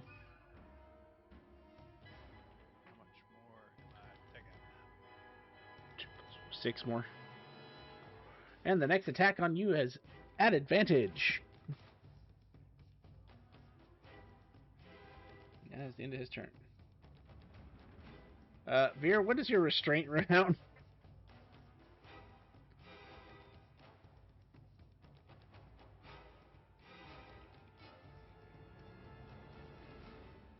It's the end of his next turn, I think. So it's the end of this turn? Okay, well, he again can't go Right? anywhere.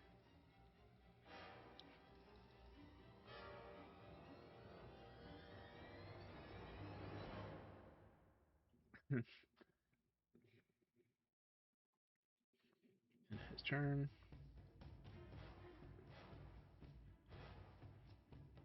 Oh, Lyra, you forgot to roll me a d6 for the damage you were supposed to do to zombies.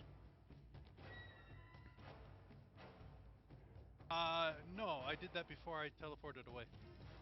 Well, I then did what was 6. the result? 6? You'd be dead. You would have been dead. Amriel, I lied. There was no zombie. Oh, Only a huzzah! smoldering corpse next to you. I was right Sorry, to there was a ignore lot of it. stuff going on. There was. Alright, so that means every zombie is dead.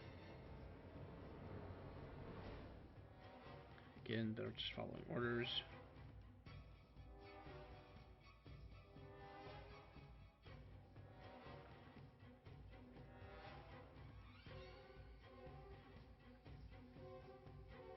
Elvira, top of the round, it's back to you.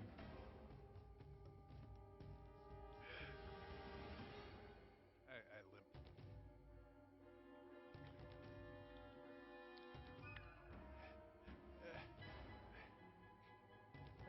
Don't worry, Lara, I'll keep healing you. Like that Thumbs one up. time in the dungeon. What happens if I'm not here?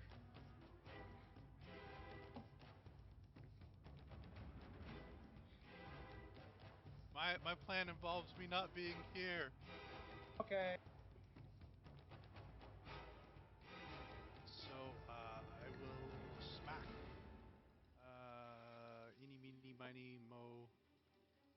sorcerer.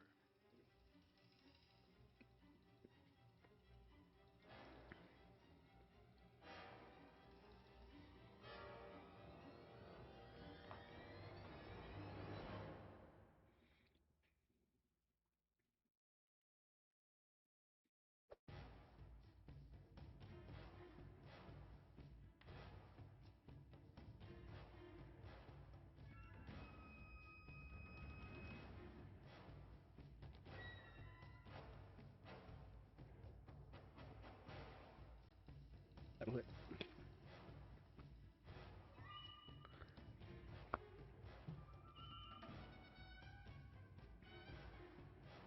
It never. Oh, there's the damage. Oh, bam!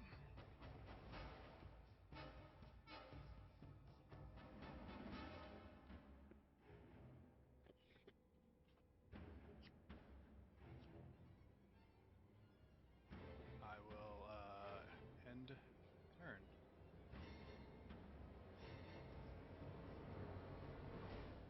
All right, naked elf behind the dragon. God damn it.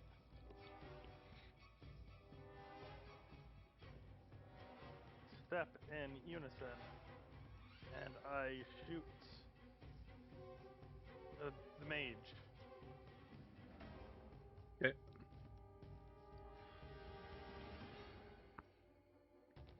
Oh, but I'm the mage. Not that mage.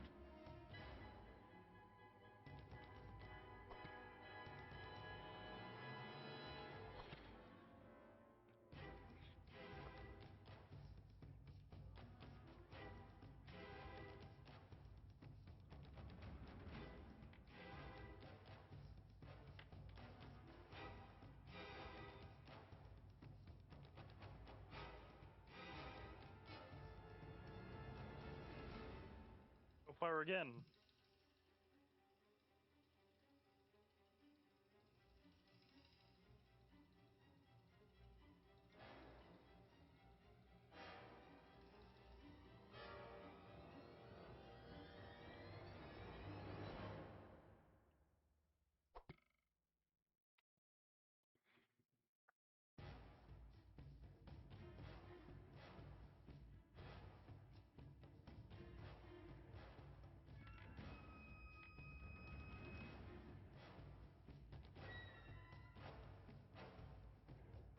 Perfect. Got the arrow in each knee.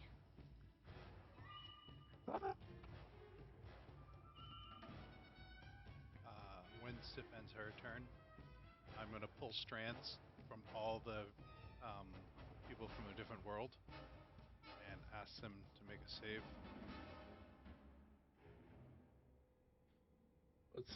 Okay. What's the save? Charisma 23. No, she can't make it. He could.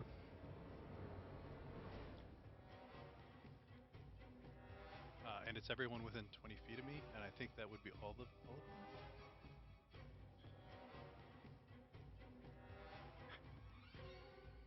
Did you say the DC was? 23. You fucking. He has the highest modifier, and you rolled a 2. Ranger can't succeed. You might. 1 succeeds so far.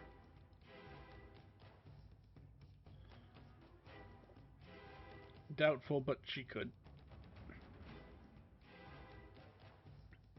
She also fails. The ones that failed, I bring them back home. Actually, I bring them to a different. I'm going to bring them to the metal world. Dear. Because I don't want Alright. to have the other Lyra there when I show up. Okay.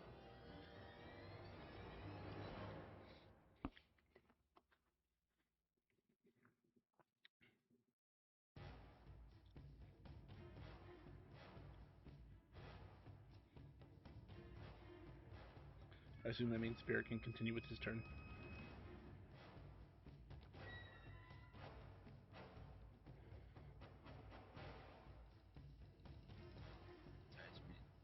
You're good. If I take off my necklace while I'm still attuned to it, will it still provide the damage bonus? Mm-hmm. Yeah. Yes, because you're still attuned.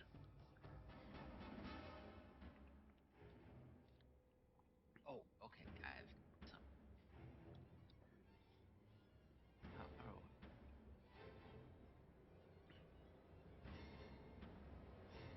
Now most of them are dead. Now target this sorcerer dude and throw a javelin of light.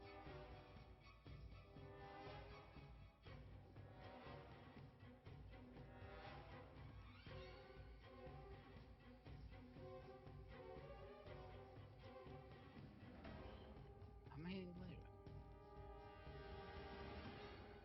Because Oh, I'm technically still here. That's all. just go ahead and roll. I'll give her back her health.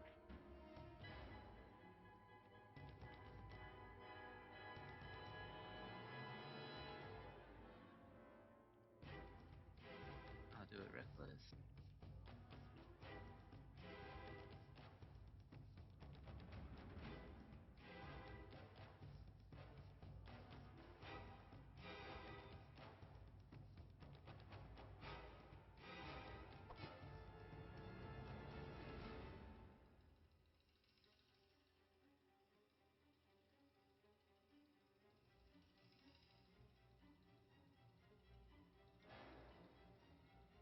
Force damage on this only applies to melee attacks, so Okay. no.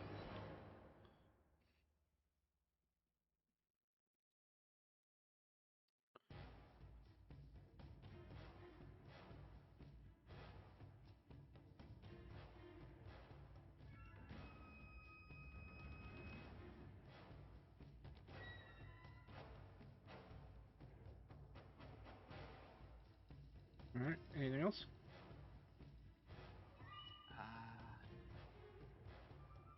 Hurt? No. I guess I'll just step back inside. Okay. Okay. That's not what I wanted.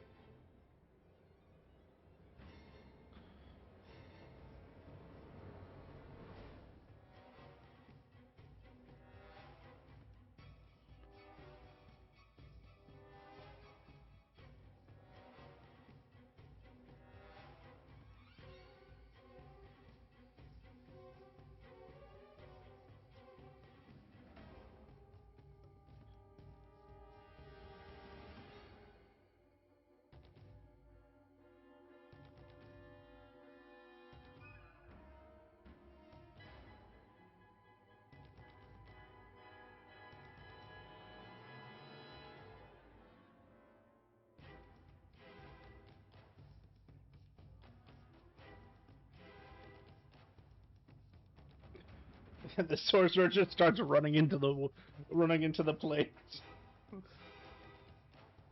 Fuck this shit, I'm out.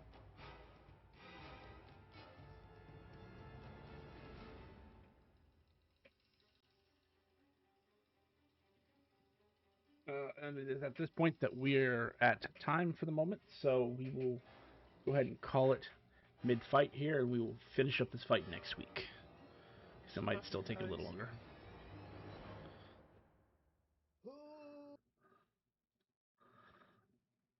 Thank you, everybody, for coming out to stream today. If you enjoyed our content, please feel free to drop us a follow. We would really appreciate the support. And tune in Mondays and Wednesdays for our D&D content. Want to keep up with the events and extra streams? Please check out our Facebook and Twitter to keep up to date on the schedule releases and updates for the streams, including extra streams that we may not have on schedule. And if you would like to see previous content that we've done, check us out on YouTube at Epitaph of Creation. Thank you so much for coming out today, and have a good night, everybody.